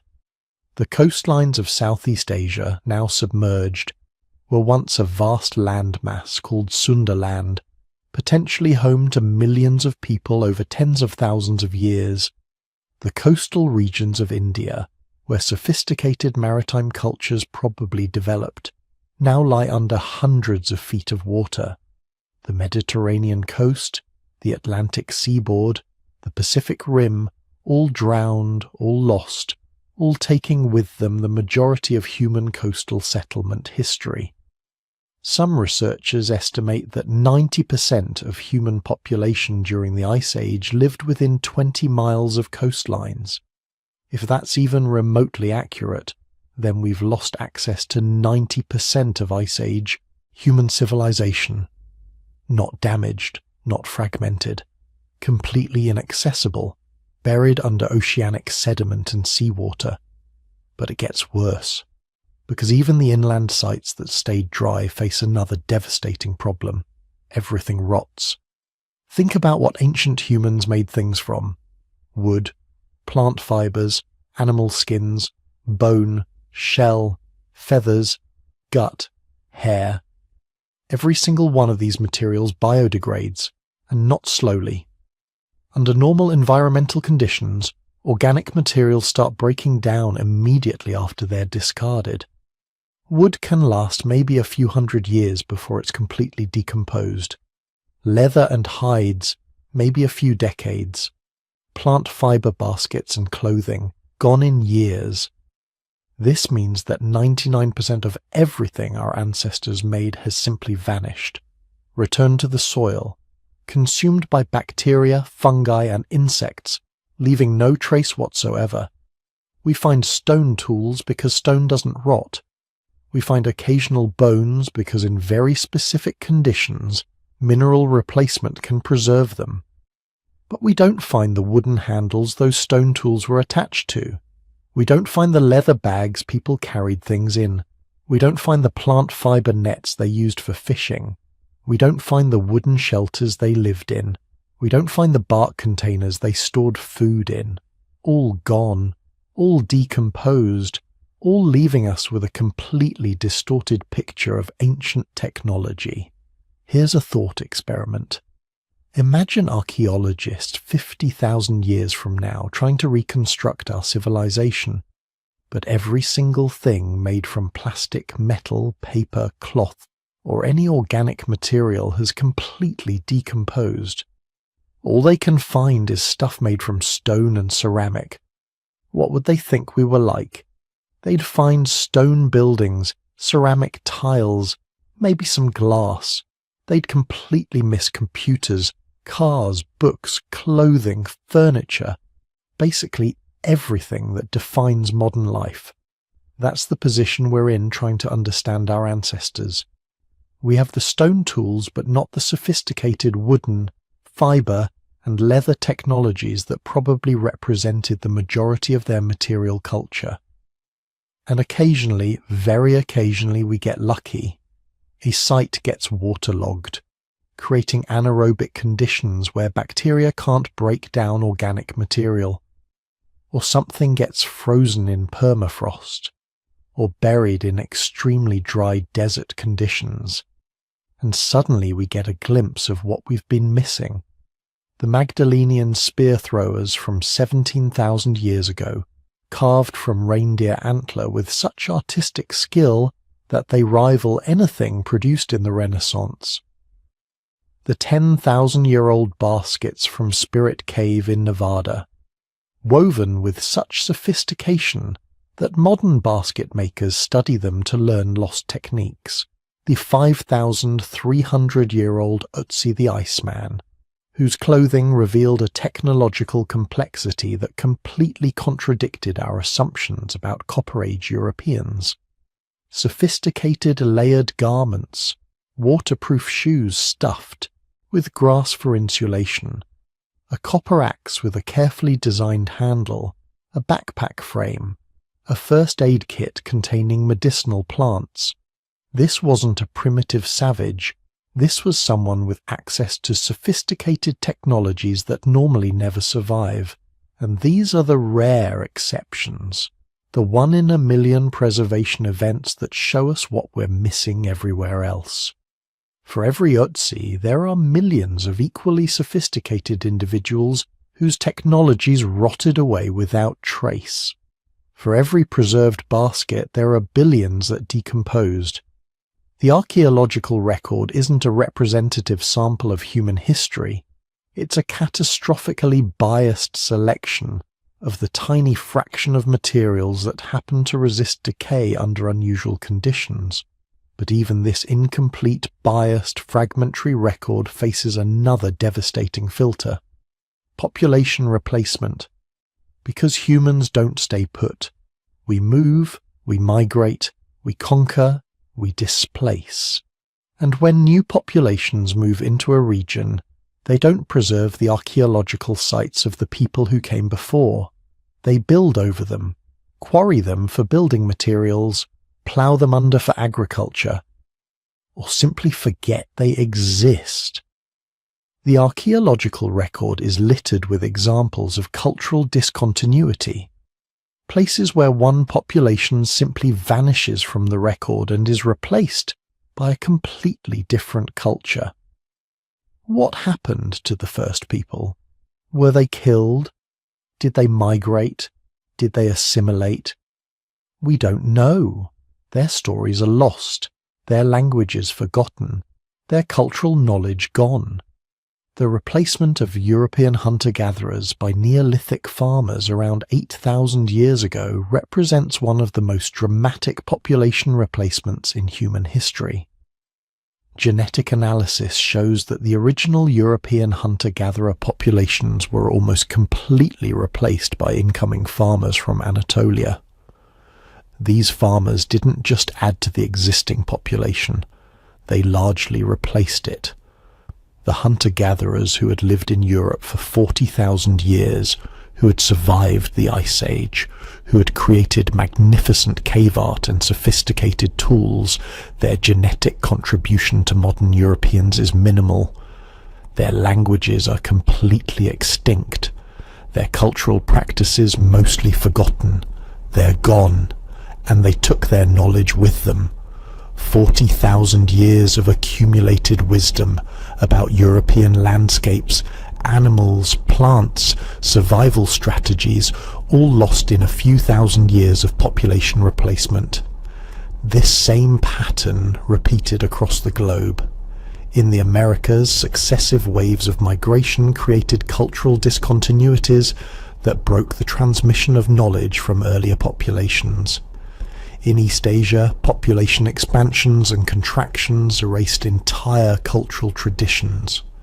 In Africa, the expansion of Bantu-speaking peoples over the last 3,000 years displaced or absorbed dozens of earlier populations whose languages and cultures are now extinct. Each discontinuity represents a catastrophic loss of information, knowledge that took thousands of years to accumulate, gone in a generation or two. Because without writing, knowledge exists only in human memory. When the people die or assimilate into new cultures, their knowledge dies with them. But nothing compares to the catastrophe that struck 12,800 years ago, the event that may have erased the most advanced prehistoric civilizations and reset human development across multiple continents. The Younger Dryas Impact Event. Picture this. The Ice Age is ending. For several thousand years, temperatures have been rising steadily. Ice sheets are melting. Sea levels are rising. Human populations are expanding. And then, suddenly, catastrophically, everything reverses. Around 12,800 years ago, temperatures plunged back to near Ice Age conditions in less than a decade. Not gradually, not over centuries. Within a single human lifespan, the world went from warming to frozen. The Younger Dryas Cold Period, named after an Arctic flower that suddenly appeared in temperate regions as the climate shifted, lasted 1,300 years. From 12,800 to 11,500 years ago, Earth was gripped by a mini ice age that may have been triggered by something truly catastrophic. Increasing evidence suggests that around 12,800 years ago, a comet or asteroid broke apart in the atmosphere over North America and Europe. The fragments created multiple airbursts, similar to the Tunguska event of 1908 but far more widespread. The evidence is controversial but mounting. A layer of platinum, iridium, and other rare elements appears in sediment cores from across the northern hemisphere, dated precisely to 12,800 years ago. These elements are rare on Earth but common in asteroids and comets. Widespread deposits of microscopic diamonds called nanodiamonds, which form only under extreme temperature and pressure, exactly what you'd expect from atmospheric explosions. Burned materials and carbon spherules at the same layer, indicating massive wildfires across multiple continents. Suddenly, extinct megafauna, including mammoths, mastodons, giant ground sloths, and saber-toothed cats, all disappearing right at the beginning of the Younger Dryas, and most tellingly, the near-total collapse of the Clovis culture in North America. The Clovis people were the most successful Paleo-Indian culture of their time, spread across North America with sophisticated stone tool technology. Then suddenly, right at 12,800 years ago, their distinctive artifacts vanish from the archaeological record. The culture that had dominated a continent simply disappeared. What happened? If the impact hypothesis is correct, and it's still debated, then the Clovis people and their contemporaries across the northern hemisphere witnessed an apocalypse, multiple airbursts, creating firestorms across thousands of square miles, ash and debris blocking the sun, causing rapid temperature drops, collapse of food chains as plants died and animals starved, destruction of coastal settlements by tsunamis generated from ice sheet collapse, and then 1,300 years of brutal cold that made survival in many previously habitable regions impossible. If sophisticated cultures existed 13,000 years ago, cultures that had spent millennia accumulating knowledge and developing technologies, they were erased, not just damaged, not just set back, completely destroyed. The survivors, scattered and traumatized, would have had to start over. And starting over means losing the accumulated knowledge of the previous era. The sophisticated astronomical observations, lost. The advanced building techniques, forgotten. The navigational knowledge, gone. The survivors were too busy staying alive to preserve scholarly knowledge. Within a generation or two, the accomplishments of the pre-impact civilization would have become myths and legends, if they were remembered at all. And here's the truly frustrating part. Even with modern technology, we've barely scratched the surface of what might still be found. Archaeologists estimate that less than 1% of potential archaeological sites have been excavated. 1%. Think about that. We're reconstructing hundreds of thousands of years of human history based on 1% of the available evidence. And that's not because archaeologists are lazy. It's because the world is huge. Archaeological excavation is slow, expensive, and requires extensive expertise. A single site can take decades to properly excavate and analyze, and there are millions of potential sites across every continent, most of which we haven't even identified yet, let alone excavated. Every year, construction projects accidentally uncover new sites that completely change our understanding of regional prehistory. A subway expansion in Istanbul reveals a massive Neolithic settlement. A highway project in Israel uncovers 9,000-year-old ceremonial structures. Coastal erosion in Alaska exposes Ice Age hunting camps. Each discovery adds tiny fragments to our understanding, but for every site we find, thousands more remain buried and undiscovered. Or worse, are being destroyed before we even know they exist. Urban development, agriculture, erosion, all constantly destroying archaeological sites. In many parts of the world, ancient settlements are being bulldozed for shopping malls and apartment complexes. Coastal sites are eroding into the ocean due to sea level rise and storm damage. Agricultural expansion is ploughing under ancient villages. We're in a race against time, trying to document and study sites before they disappear forever, and we're losing. But perhaps the greatest loss of all isn't material, it's informational. For hundreds of thousands of years, human knowledge was transmitted orally. Stories, songs, poems, all carrying practical information about survival, natural resources, sacred places, historical events. This oral tradition was sophisticated and extensive. Modern studies of remaining oral cultures show they can accurately preserve complex information for dozens of generations. Aboriginal Australians have oral traditions describing geological events that occurred over 10,000 years ago, confirmed by modern scientific dating. Polynesian navigators memorized charts of currents, stars, and islands that allowed them to navigate thousands of miles of open ocean without instruments. Celtic bards memorized epic poems tens of thousands of lines long, preserving tribal history and genealogy. But without writing, all this knowledge is vulnerable. A single catastrophe that kills the knowledge keepers can erase thousands of years of accumulated wisdom. A cultural replacement that disrupts the transmission of oral tradition can break the chain of memory permanently. And that's what happened over and over again throughout prehistory. How many origin stories are lost? How many epic tales of prehistoric heroes? How many detailed accounts of ancient migrations, wars, alliances, and achievements?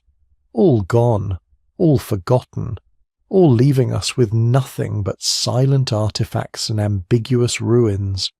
We know ancient humans were capable of sophisticated abstract thought because we find their art.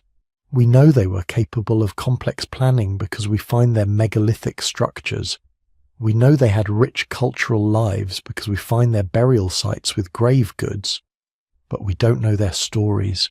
We don't know what they believed about the world. We don't know what they dreamed about, feared, or hoped for. That entire dimension of human experience is lost to us, perhaps forever. Yet, in recent years, a few extraordinary discoveries have given us glimpses of what lies beneath the waves. In 2001, marine archaeologists discovered what appeared to be massive stone structures off the coast of Gujarat, India, submerged under 120 feet of water. Sonar imaging revealed geometric patterns, what looked like foundations, and extensive stonework covering several square miles. The structures would have been above water 9,500 years ago. In the Mediterranean, underwater surveys have found dozens of prehistoric settlements, now submerged, showing sophisticated construction techniques including stone foundations, defensive walls, and organized layouts. Off the coast of Japan, the controversial Yonaguni Monument remains a mystery. A massive stone structure with apparently carved steps, channels and geometric shapes lying 100 feet underwater. Natural formation or human-made structure? The debate continues, but the possibility that it represents a 10,000-year-old construction is tantalizing.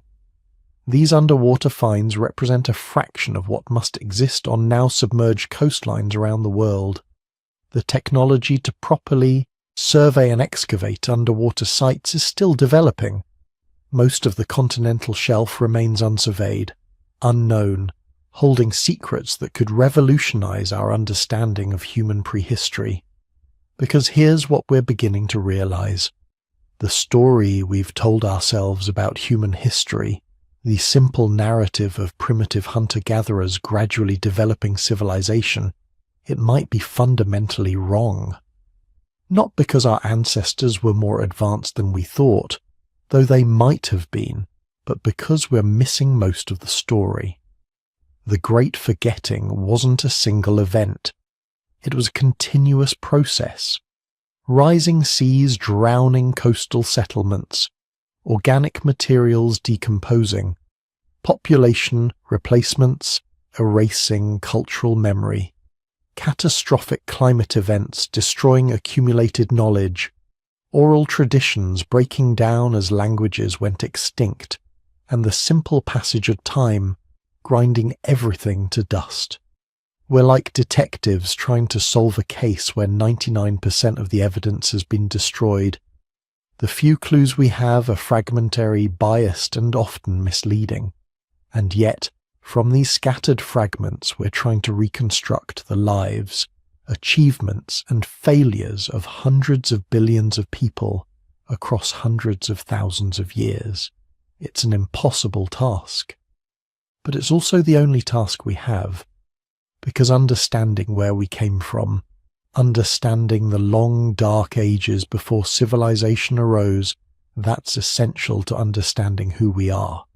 We're the descendants of people who survived every catastrophe the world could throw at them, who rebuilt after every disaster, who preserved what knowledge they could and reinvented what they couldn't. Their story is our story, and even though most of it is lost, what remains is enough to tell us something profound. Humanity has risen before, and fallen, and risen again.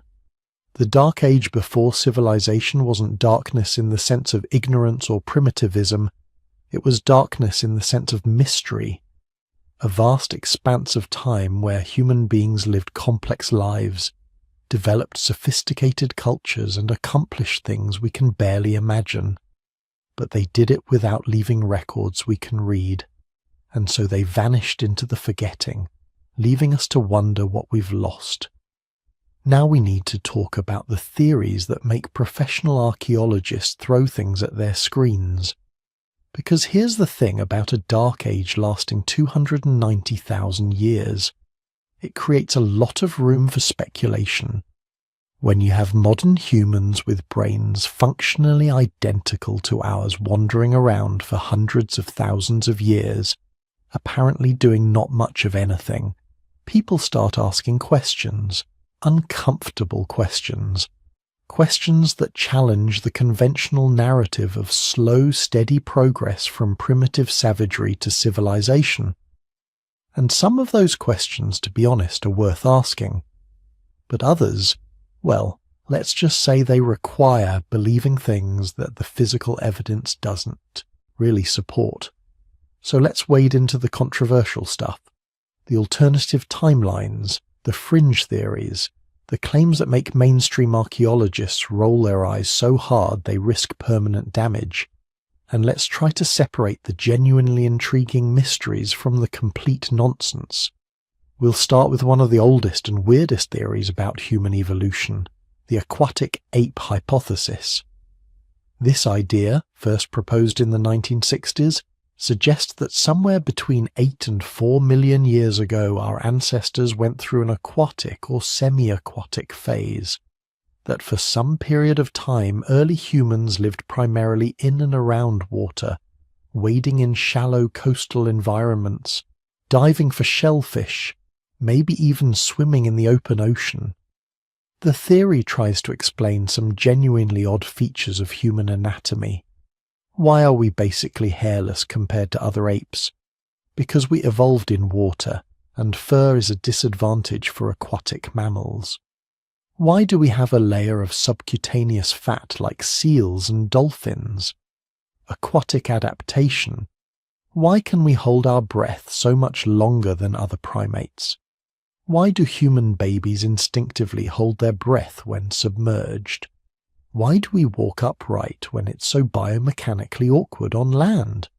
All aquatic adaptations, according to the hypothesis. And look, some of these observations are interesting. Humans are weird primates. We have traits that don't fit neatly into the standard savanna adaptation model. But here's the problem with the aquatic ape hypothesis. It requires us to ignore basically the entire fossil record. We have thousands of early human fossils: Australopithecus, Homo erectus, Homo habilis, all the transitional forms between ape-like ancestors and modern humans, and none of them, not one, shows adaptations for aquatic life. No flipper-like hands, no streamlined body shapes, no modifications to the inner ear for underwater balance, no changes to bone density that would help with diving. What the fossils do show is exactly what you'd expect from terrestrial primates, gradually adapting to life on the African savanna. Longer legs for walking, hands modified for tool use, changes to the pelvis for upright locomotion. Everything points to life on land, not in water. The aquatic ape hypothesis survives because it sounds intriguing and explains some superficially odd features, but it doesn't survive contact with the actual evidence. Most mainstream anthropologists don't even bother arguing against it anymore. It's just not worth the time. But at least the aquatic ape theory is about the distant past, millions of years ago. Things get really wild when we start talking about the more recent past. The period we're actually discussing in this documentary, the last few 100,000 years of human history, because this is where we get claims of advanced Ice Age civilizations, lost continents, ancient high technology, sophisticated astronomical knowledge that supposedly shouldn't have existed. The most famous proponent of these ideas is probably Graham Hancock, whose books have sold millions of copies and whose Netflix series brought alternative prehistory to a massive new audience. Hancock argues that during the last Ice Age, roughly 12,000 to 100,000 years ago, there existed an advanced civilization, not as technologically sophisticated as ours, but far more advanced than the hunter-gatherer societies that archaeology tells us existed. This civilization, according to Hancock, had advanced knowledge of mathematics, astronomy, and engineering. They built sophisticated structures, developed ocean-going ships, and created accurate maps of the world. Then, around 12,000 years ago, they were destroyed by a global catastrophe. Maybe a comet impact, maybe a massive flood, maybe both. The survivors of this civilization scattered across the world, bringing their knowledge to primitive hunter-gatherer societies. They became the culture heroes of ancient mythology, the wise men who taught agriculture, astronomy, and architecture to ignorant savages. Thoth in Egypt, Quetzalcoatl in Mesoamerica, Viracocha in South America, and the monuments they inspired, the pyramids, the megalithic temples, the geometrically aligned stone circles, these are remnants of this lost civilization's knowledge, echoes of a forgotten golden age. It's a compelling narrative. It explains some genuinely puzzling features of ancient monuments, and it appeals to something deep in human psychology, the sense that we've lost something important, that our ancestors knew things we've forgotten. But here's the problem. It doesn't fit the evidence. Let's take one specific example, Göbekli Tepe in Turkey. This is a genuine archaeological sensation, a massive stone temple complex built around 11,000 years ago, supposedly by hunter-gatherers who didn't even have agriculture yet. The stones weigh up to 16 tons. They're carved with sophisticated reliefs of animals and abstract symbols. The site required thousands of hours of coordinated labor. Alternative historians point to Göbekli Tepe as evidence that hunter-gatherers couldn't possibly have been as primitive as mainstream archaeology claims. They argue it must have been built with knowledge inherited from an earlier, more advanced civilization. But archaeologists working at the site found something interesting. They found the quarries where the stones were cut. They found the tools used to carve them. Simple stone implements, exactly the kind that hunter-gatherers would have used. They found the remains of the feast sites where workers were fed.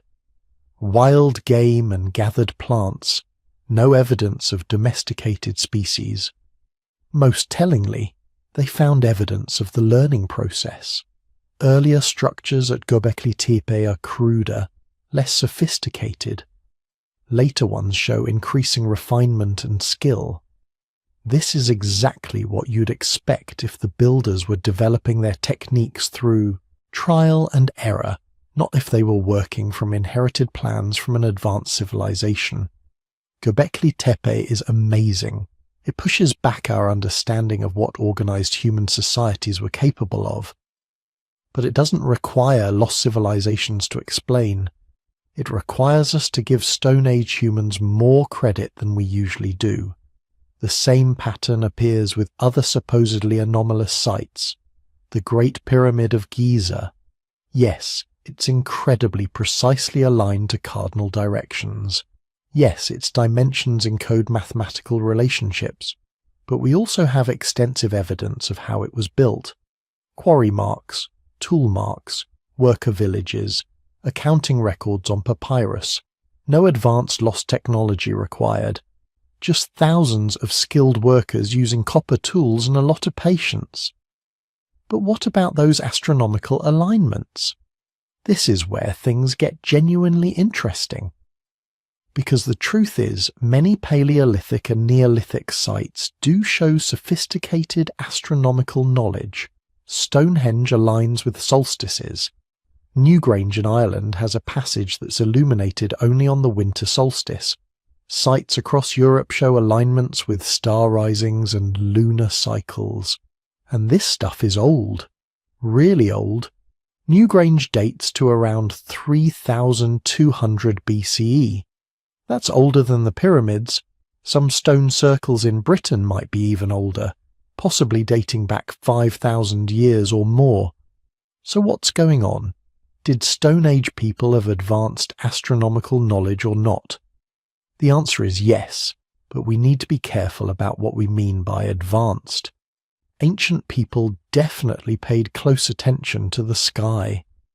They tracked the movements of the sun, moon, and stars. They recognized patterns and cycles. They used this knowledge for practical purposes, timing seasonal migrations, predicting the best times to hunt or gather, creating calendars for ritual events. And they encoded this knowledge in their monuments. Stones aligned with solstice sunrises, passage tombs designed to be illuminated on specific days, circles of stones that track lunar cycles. This is sophisticated. It requires careful observation over many generations. It requires mathematical thinking to predict celestial events. It requires engineering skill to create alignments that remain accurate over centuries. But it doesn't require advanced technology or lost civilizations. It just requires intelligent people who paid attention to the world around them and had reasons to track celestial cycles. The danger comes when we start seeing astronomical alignments everywhere, even where they probably don't exist. When we notice that 3 sites form a triangle and assume it must be intentional.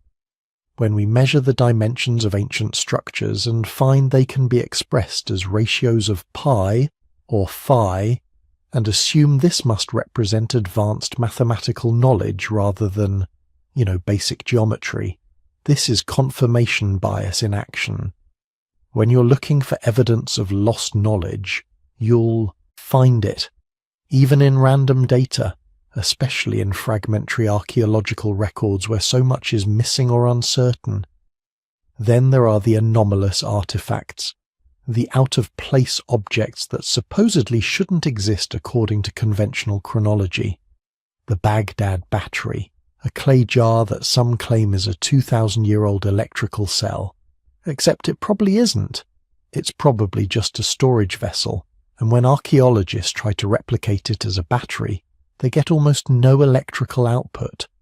The Antikythera mechanism, an ancient Greek device with complex gearing that could predict astronomical positions. This one is actually real and genuinely sophisticated, but it's from around 100 BCE, well within the period of known advanced Greek science and mathematics. It's remarkable, but it doesn't require lost civilizations. It just requires us to acknowledge that ancient Greeks were really, really good at math and engineering. The Piri-Reis map, a 16th century Turkish map that supposedly shows Antarctica before it was ice-covered, suggesting knowledge from an ancient pre-Ice Age civilization. Except it doesn't actually show Antarctica accurately. It shows a confused coastline that could be misinterpreted as Antarctica if you squint really hard and ignore most of the details. Pattern after pattern, artifact after artifact. Things that seem mysterious until you examine them carefully, and then they turn out to have mundane explanations. But there is one controversial theory that has more scientific support than mainstream archaeology wants to admit. The Younger Dryas impact hypothesis. About 12,800 years ago, the Earth was emerging from the last ice age. Global temperatures were rising, ice sheets were melting, human populations were expanding. Then suddenly, dramatically, temperatures plunged. Within decades, the world was thrown back into near-glacial conditions. This period lasted about 1,200 years and is called the Younger Dryas. For decades, scientists assumed this was just a natural fluctuation in climate patterns, maybe changes in ocean currents, maybe volcanic eruptions, random climate variability. But in the early 2000s, researchers started finding something weird. A thin layer of sediment dating to the start of the Younger Dryas that contains unusual materials, nanodiamonds, which form under extreme temperatures and pressures, iridium, which is rare on Earth but common in asteroids, microscopic spherules of melted rock, carbon spherules from massive fires, platinum anomalies. This is the signature of an impact event, a comet or asteroid breaking up in the atmosphere and detonating over North America, Europe, and possibly other regions. The evidence suggests this wasn't a single large impact like the one that killed the dinosaurs. It was an airburst or series of airbursts from a fragmenting comet. The effects would have been catastrophic. Massive fires across entire continents, rapid climate changes from the debris thrown into the atmosphere, possible collapse of megafauna populations that were already stressed from climate change, and potentially the destruction of human settlements and populations. Some researchers argue this impact event might explain some of the mysteries of the period. Why so many large animal species went extinct around this time? Why human population genetics show evidence of bottlenecks? Why certain cultural traditions seem to have been disrupted? The hypothesis remains controversial. Not all geologists accept the impact evidence. Alternative explanations for the climate change exist, but the evidence keeps accumulating. More sites with the impact layer, more chemical signatures that are hard to explain without an impact. This is how science is supposed to work. A controversial idea is proposed, evidence accumulates, debate continues. Eventually, either the theory gains acceptance or it's definitively disproven. But here's why mainstream archaeology rejects most alternative history claims. Not because of some conspiracy to hide the truth, not because academics are closed-minded, but because extraordinary claims require extraordinary evidence. If you want to claim an advanced Ice Age civilization existed, you need to show me their cities, their tools, their trash heaps. Civilizations leave enormous amounts of material evidence.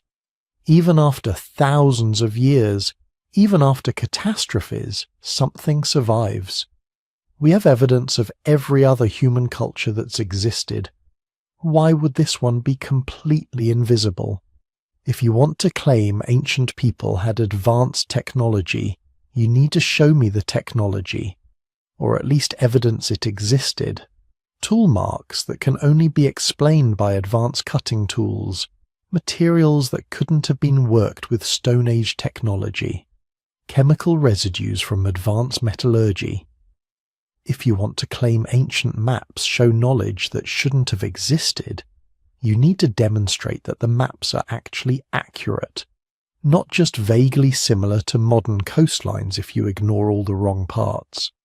The burden of proof is on the people making the claims, and we can't explain this with current knowledge is not the same as therefore lost civilizations.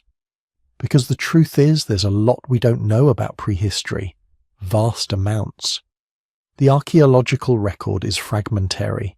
Most human activity leaves no trace. Organic materials decay, stone structures erode, coastlines change, sea levels rise and fall.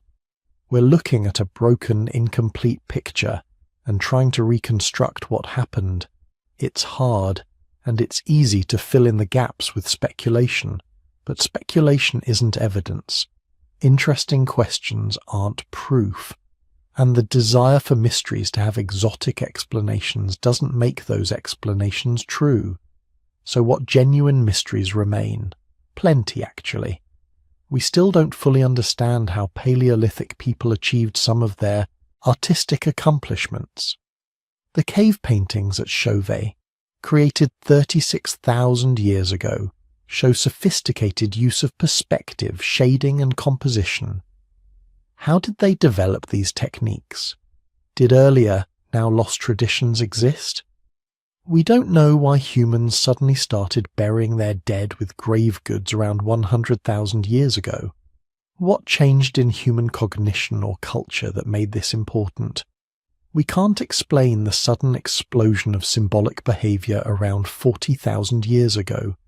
Cave art, personal ornaments, musical instruments, all appearing in the archaeological record within a relatively short time.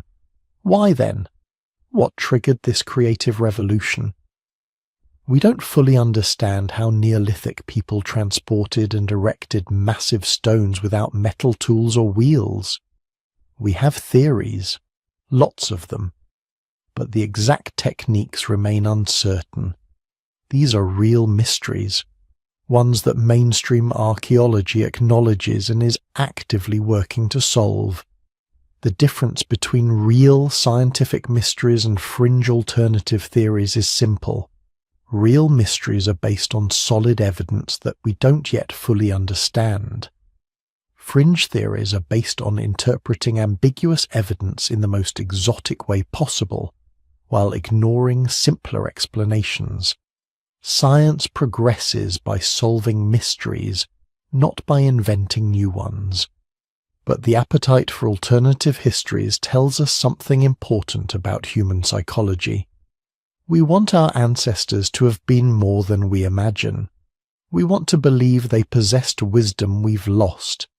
We're uncomfortable with the idea that civilization is a recent fragile achievement that could have gone differently or not happened at all.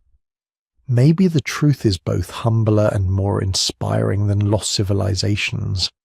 Our ancestors were just people, Smart, creative, adaptive people. They didn't have advanced technology. They didn't inherit knowledge from earlier civilizations. They figured things out themselves, slowly, through trial and error, through careful observation of nature, through tens of thousands of years of accumulated experience, and eventually, finally, they created us. That's the real miracle.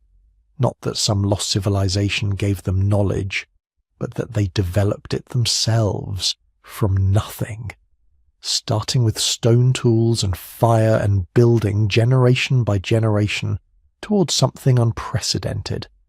The dark age before civilization wasn't dark because knowledge was lost. It was dark because knowledge was still being created, slowly, painfully, with countless dead ends and failures. And when it finally ended, when civilization finally emerged, it wasn't because someone remembered ancient secrets. It was because after 290,000 years of trying, humans finally figured it out. Around 10,000 BCE, something happened that had never happened before in the entire history of our species.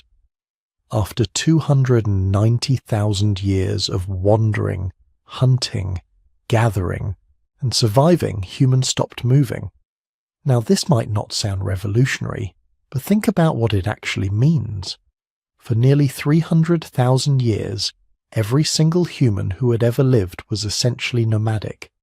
They moved with the seasons, followed animal migrations, relocated when resources ran out. The idea of staying in one place for your entire life, of building a permanent home that your children and grandchildren would also live in, that concept simply didn't exist. Then, in a tiny sliver of land between the Tigris and Euphrates rivers, a group of hunter-gatherers did something that would change everything. They planted seeds, not just scattering them randomly like they'd probably done thousands of times before, but deliberately, systematically, with the intention of staying put long enough to harvest what they'd planted. This was the beginning of the Neolithic Revolution, and the wild thing is, nobody planned it. There was no ancient genius who suddenly invented agriculture and convinced everyone to settle down. It emerged gradually, almost accidentally, because for the first time in over 100,000 years, the climate had become stable enough to make it possible. See, here's what most people don't realize. Those 290,000 years of hunter-gatherer existence weren't just humanity being slow to figure things out.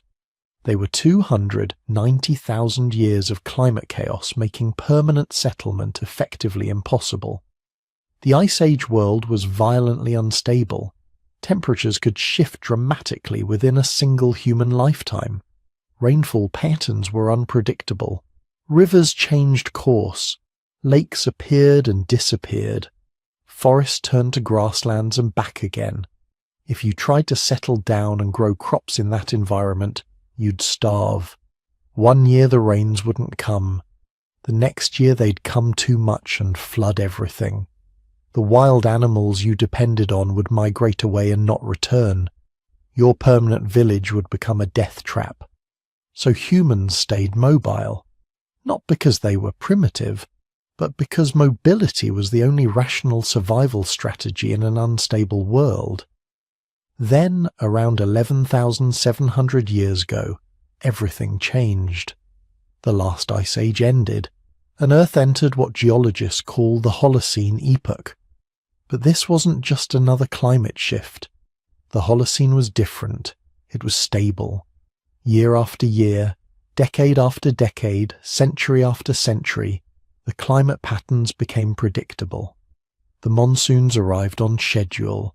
Rivers flowed consistently. Growing seasons became reliable. For the first time in human history, you could plant seeds in the spring and be reasonably confident you'd be able to harvest them in the fall. Not just this year, but next year, and the year after that. This stability created a window of opportunity, and humans, those descendants of bottleneck survivors who'd been refined by 117,000 years of crisis and 290,000 years of adaptation, they recognized it and seized it immediately. In the Fertile Crescent, that arc of land stretching from modern-day Iraq through Syria and down to Israel, small groups of hunter-gatherers began experimenting with wild grains. Emmer wheat, einkorn wheat, barley. These plants grew naturally in the region, and people had been harvesting them opportunistically for thousands of years. But now they started noticing patterns. The seeds that fell near their campsites would sprout the next year. The areas they cleared for temporary shelters would produce denser grain growth. Within just a few hundred years, they went from casually collecting wild plants to deliberately planting and tending them. They learned to select seeds from the best plants, creating the first domesticated crops. They built permanent structures to store their harvests. They constructed the first granaries, the first evidence of humans planning not just days or weeks ahead, but months and years. And here's where it gets really wild. The transition from first agriculture to actual cities happened shockingly fast. In evolutionary terms, it was basically instantaneous. Around 9,600 BCE, just 400 years after agriculture began, humans built Göbekli Tepe in modern Turkey. This wasn't a village. This was a massive ceremonial complex with carved stone pillars weighing up to 20 tons, decorated with sophisticated artwork depicting animals and abstract symbols. This means that within just a few generations of settling down, humans had developed the social organization, architectural knowledge, and engineering skills to create monumental architecture. They'd gone from sleeping in temporary shelters to building structures that still stand 11,000 years later. By 7,400 BCE, Çatalhöyük had emerged in central Turkey. This was a genuine city, home to perhaps 8,000 people, living in densely packed mud brick houses. They had art, religion, long-distance trade networks bringing obsidian from hundreds of miles away. They had specialized craftspeople, social hierarchies, all the hallmarks of complex civilization, 3,000 years from first agriculture to cities. After 290,000 years of hunting and gathering, humans assembled civilization in less time than has passed since the invention of writing. But here's what's truly mind-blowing. This wasn't a unique event that spread from one location.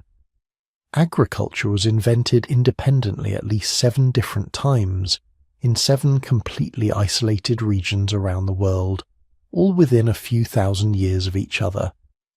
In China around 9,000 BCE, people along the Yellow River began cultivating millet and rice. They had no contact with Middle Eastern farmers. They developed completely different crops using completely different techniques. But they made the same conceptual leap from gathering wild plants to deliberately planting and tending them. In Mesoamerica around 8,000 BCE, people were domesticating squash, beans, and eventually maize, completely independently, using plants that didn't exist in the Old World, creating agricultural systems based on entirely different environmental conditions. In New Guinea, around 7,000 BCE, people began cultivating bananas, taro, and yams. In the Sahel region of Africa around 5,000 BCE, sorghum and African rice. In the eastern United States around 4,000 BCE, sunflowers and goosefoot. In the Andes around 3,000 BCE, potatoes and quinoa. 7 separate agricultural revolutions. 7 independent discoveries that settling down and growing food was possible and advantageous, all happening within a 6,000-year window after the climate stabilized. This can't be coincidence. This tells us something profound about what had prevented civilization from emerging earlier. It wasn't that humans weren't smart enough or socially developed enough. Our ancestors 50,000 years ago had the same brains we do. They were just as intelligent, just as innovative, just as capable of abstract reasoning. What they didn't have was a stable climate. The moment Earth's climate stabilized, humans all over the world with no contact between them immediately figured out agriculture and started building civilizations. The capability had always been there, only the opportunity was missing. And once that opportunity arrived, the changes accelerated beyond anything the world had ever seen. Because agriculture did something unprecedented, it created food surplus. For the first time in human history, a single family could produce more food than it needed to survive. That surplus changed everything. First, it allowed population growth on a scale that was previously impossible. Hunter-gatherer populations are naturally limited by available resources. You can only have as many people as the land can support through hunting and gathering. That ceiling is pretty low, maybe one person per square mile in rich environments, much less in marginal ones. But agricultural populations aren't limited the same way. 1 acre of wheat can feed far more people than 1 acre of wild game and plants. Suddenly, human populations exploded. By 5000 BCE, just 5,000 years after agriculture began, the global human population had increased from maybe 5 million to over 50 million. Within another 3,000 years, it would reach 100 million. But population growth alone doesn't create civilization. What really mattered was what humans did with that food surplus. Because when you can produce more food than you need to eat, you can support people who don't grow food at all. You can have specialists. Some people became full-time craftspeople, developing skills far beyond what anyone could achieve, while also spending most of their time finding food. They became expert potters, weavers, metalworkers. Their products improved dramatically, and that improvement accelerated as knowledge was passed down and refined across generations. Other people became traders, moving goods between regions and creating economic networks that spanned hundreds or thousands of miles. Obsidian from Turkey shows up in sites across the Middle East. Jade from China appears in Southeast Asian archaeological sites. Copper from the Great Lakes region reaches communities across eastern North America. Still others became full-time administrators, managers who organized the collective labor needed for large construction projects, irrigation systems and defense. And yes, warriors. Because once you've stored food surplus, you have something worth stealing. Agricultural societies needed protection from raiders, both nomadic groups who never settled down and neighboring agricultural communities competing for the same resources. This created what anthropologists call social stratification. Hunter-gatherer societies tend to be relatively egalitarian. Sure, some individuals have more prestige than others, better hunters or more skilled healers. But there's a limit to how much inequality can exist when everyone is mobile and nobody can accumulate much property. Agricultural societies are different. Some families have better land. Some are more skilled farmers. Some get lucky with harvests while others suffer crop failures. Over generations, these small differences compound. Wealth accumulates. Power concentrates. Hierarchies emerge. By 4000 BCE, the first true kingdoms were forming in Mesopotamia. These weren't just large villages. They were complex political entities with rulers, bureaucracies, standing armies, and tribute systems. Common people worked the fields and paid taxes in grain and labor. Elite classes controlled the surplus, using it to support craft specialists, soldiers, priests, and themselves. Was this good or bad? That's the wrong question. It was inevitable. Once you create food surplus and permanent settlements, hierarchy follows automatically. The people who control the surplus control everything else. Within a few generations of settling down, humans went from living in small egalitarian bands where everyone had roughly equal status to living in kingdoms with god-kings who commanded thousands of subjects. But the most important innovation of early civilization wasn't social hierarchy or monumental architecture or even agriculture itself. It was writing. Because writing solved a problem that had plagued humanity since the beginning. How do you preserve knowledge across generations? Oral tradition works, but it's limited. You can memorize songs and stories, pass them down through teaching and repetition. But there's a ceiling to how much information a human brain can hold and accurately transmit. Complex information gets simplified. Details get lost. After a few generations, the original knowledge becomes distorted or disappears entirely. Writing changed this completely. Around 3400 BCE in Mesopotamia, administrators keeping track of grain stores and trade goods developed the first written symbols. These weren't meant to be literature. They were accounting records, tallies of how much barley was in which storehouse, records of who owed what to whom. But within a few hundred years, writing expanded to encompass everything: laws, religious texts, historical records, astronomical observations, medical knowledge, mathematical calculations, poetry, mythology. For the first time, human knowledge could accumulate indefinitely. Each generation could build on what the previous generation had discovered without relying on memory alone. This created a ratchet effect. Progress could only go forward. Knowledge, once written down, couldn't be completely lost unless all copies were destroyed. Libraries became repositories of accumulated human understanding spanning centuries. Within 1,500 years of inventing writing, humans had developed mathematics sophisticated enough to predict eclipses, engineering advanced enough to build pyramids, medical knowledge detailed enough to perform surgery, and philosophical systems still studied today. All because information could finally persist and compound across generations. And just like agriculture, writing was invented independently multiple times.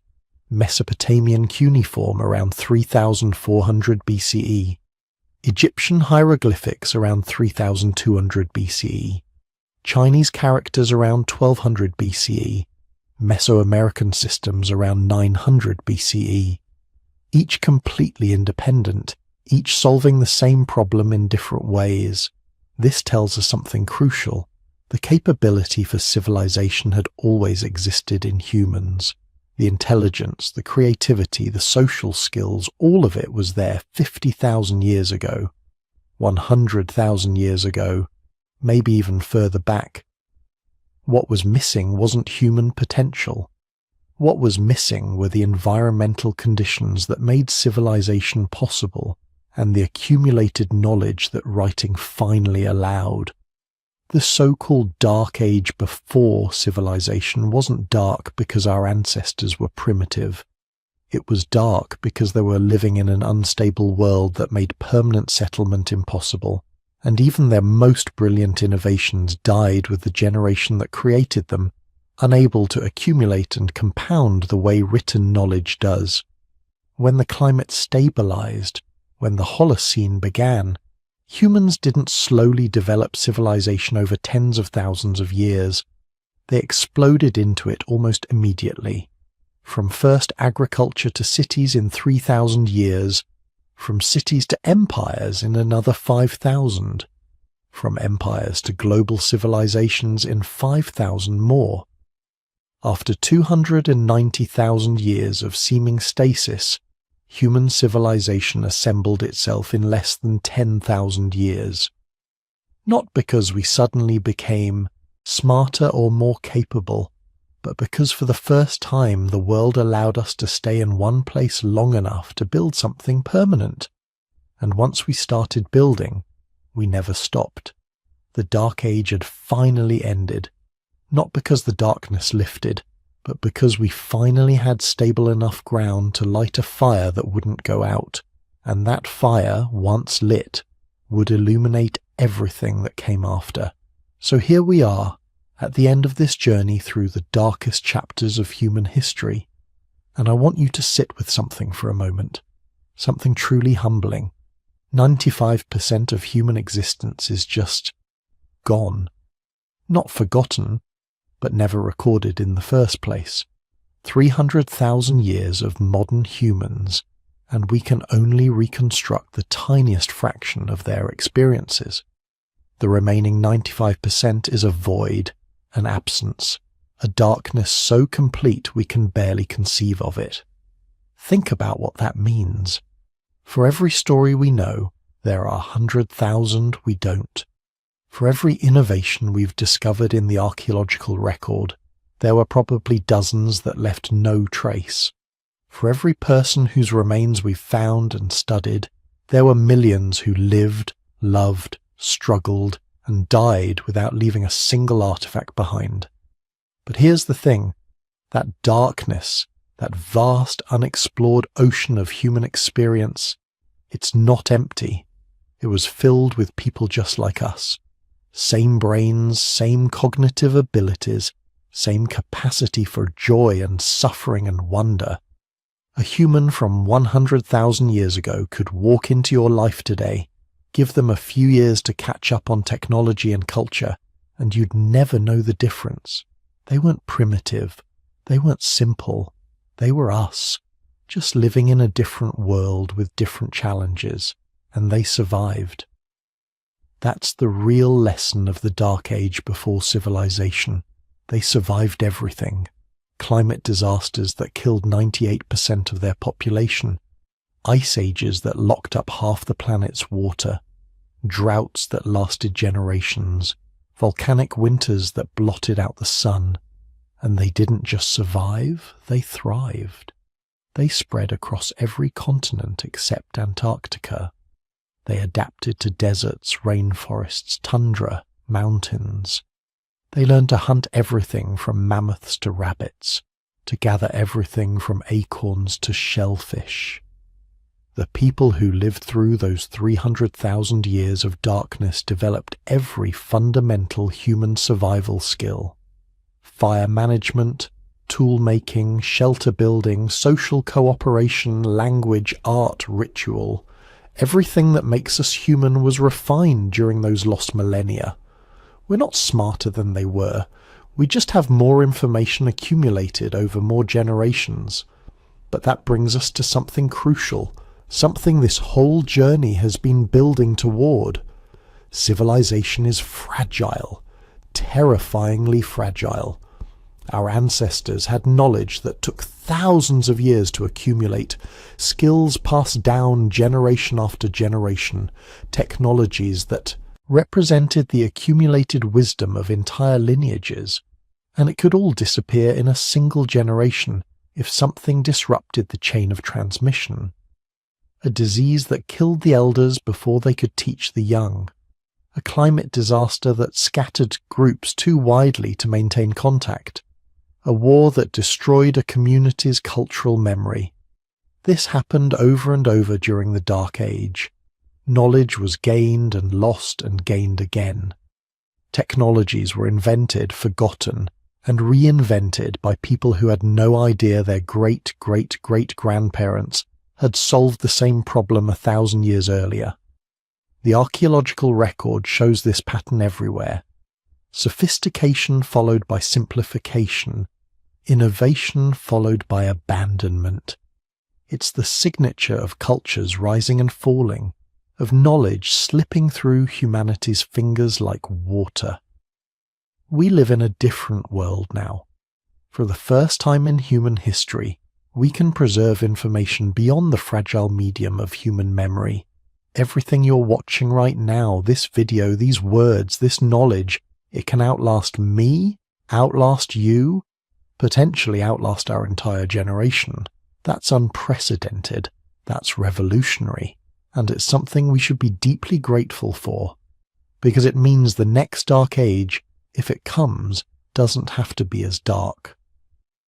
The knowledge we're accumulating now can survive catastrophes that would have erased entire civilizations in the past, but only if we continue to preserve it, share it, build systems that can outlast individual humans and individual societies.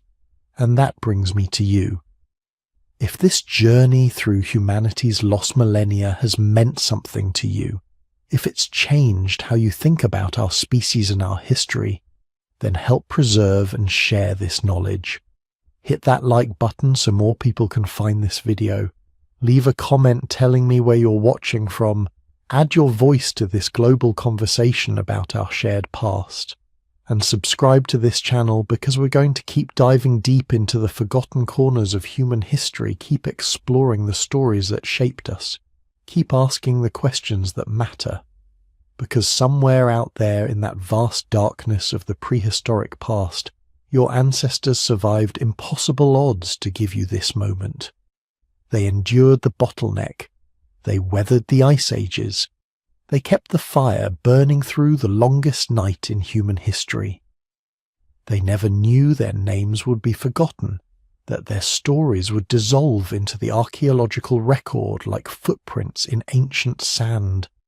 But they lived, they mattered, and they made you possible. That's worth remembering. That's worth preserving. That's worth sharing. The Dark Age before civilization lasted 300,000 years. Let's make sure the Age of Knowledge lasts even longer.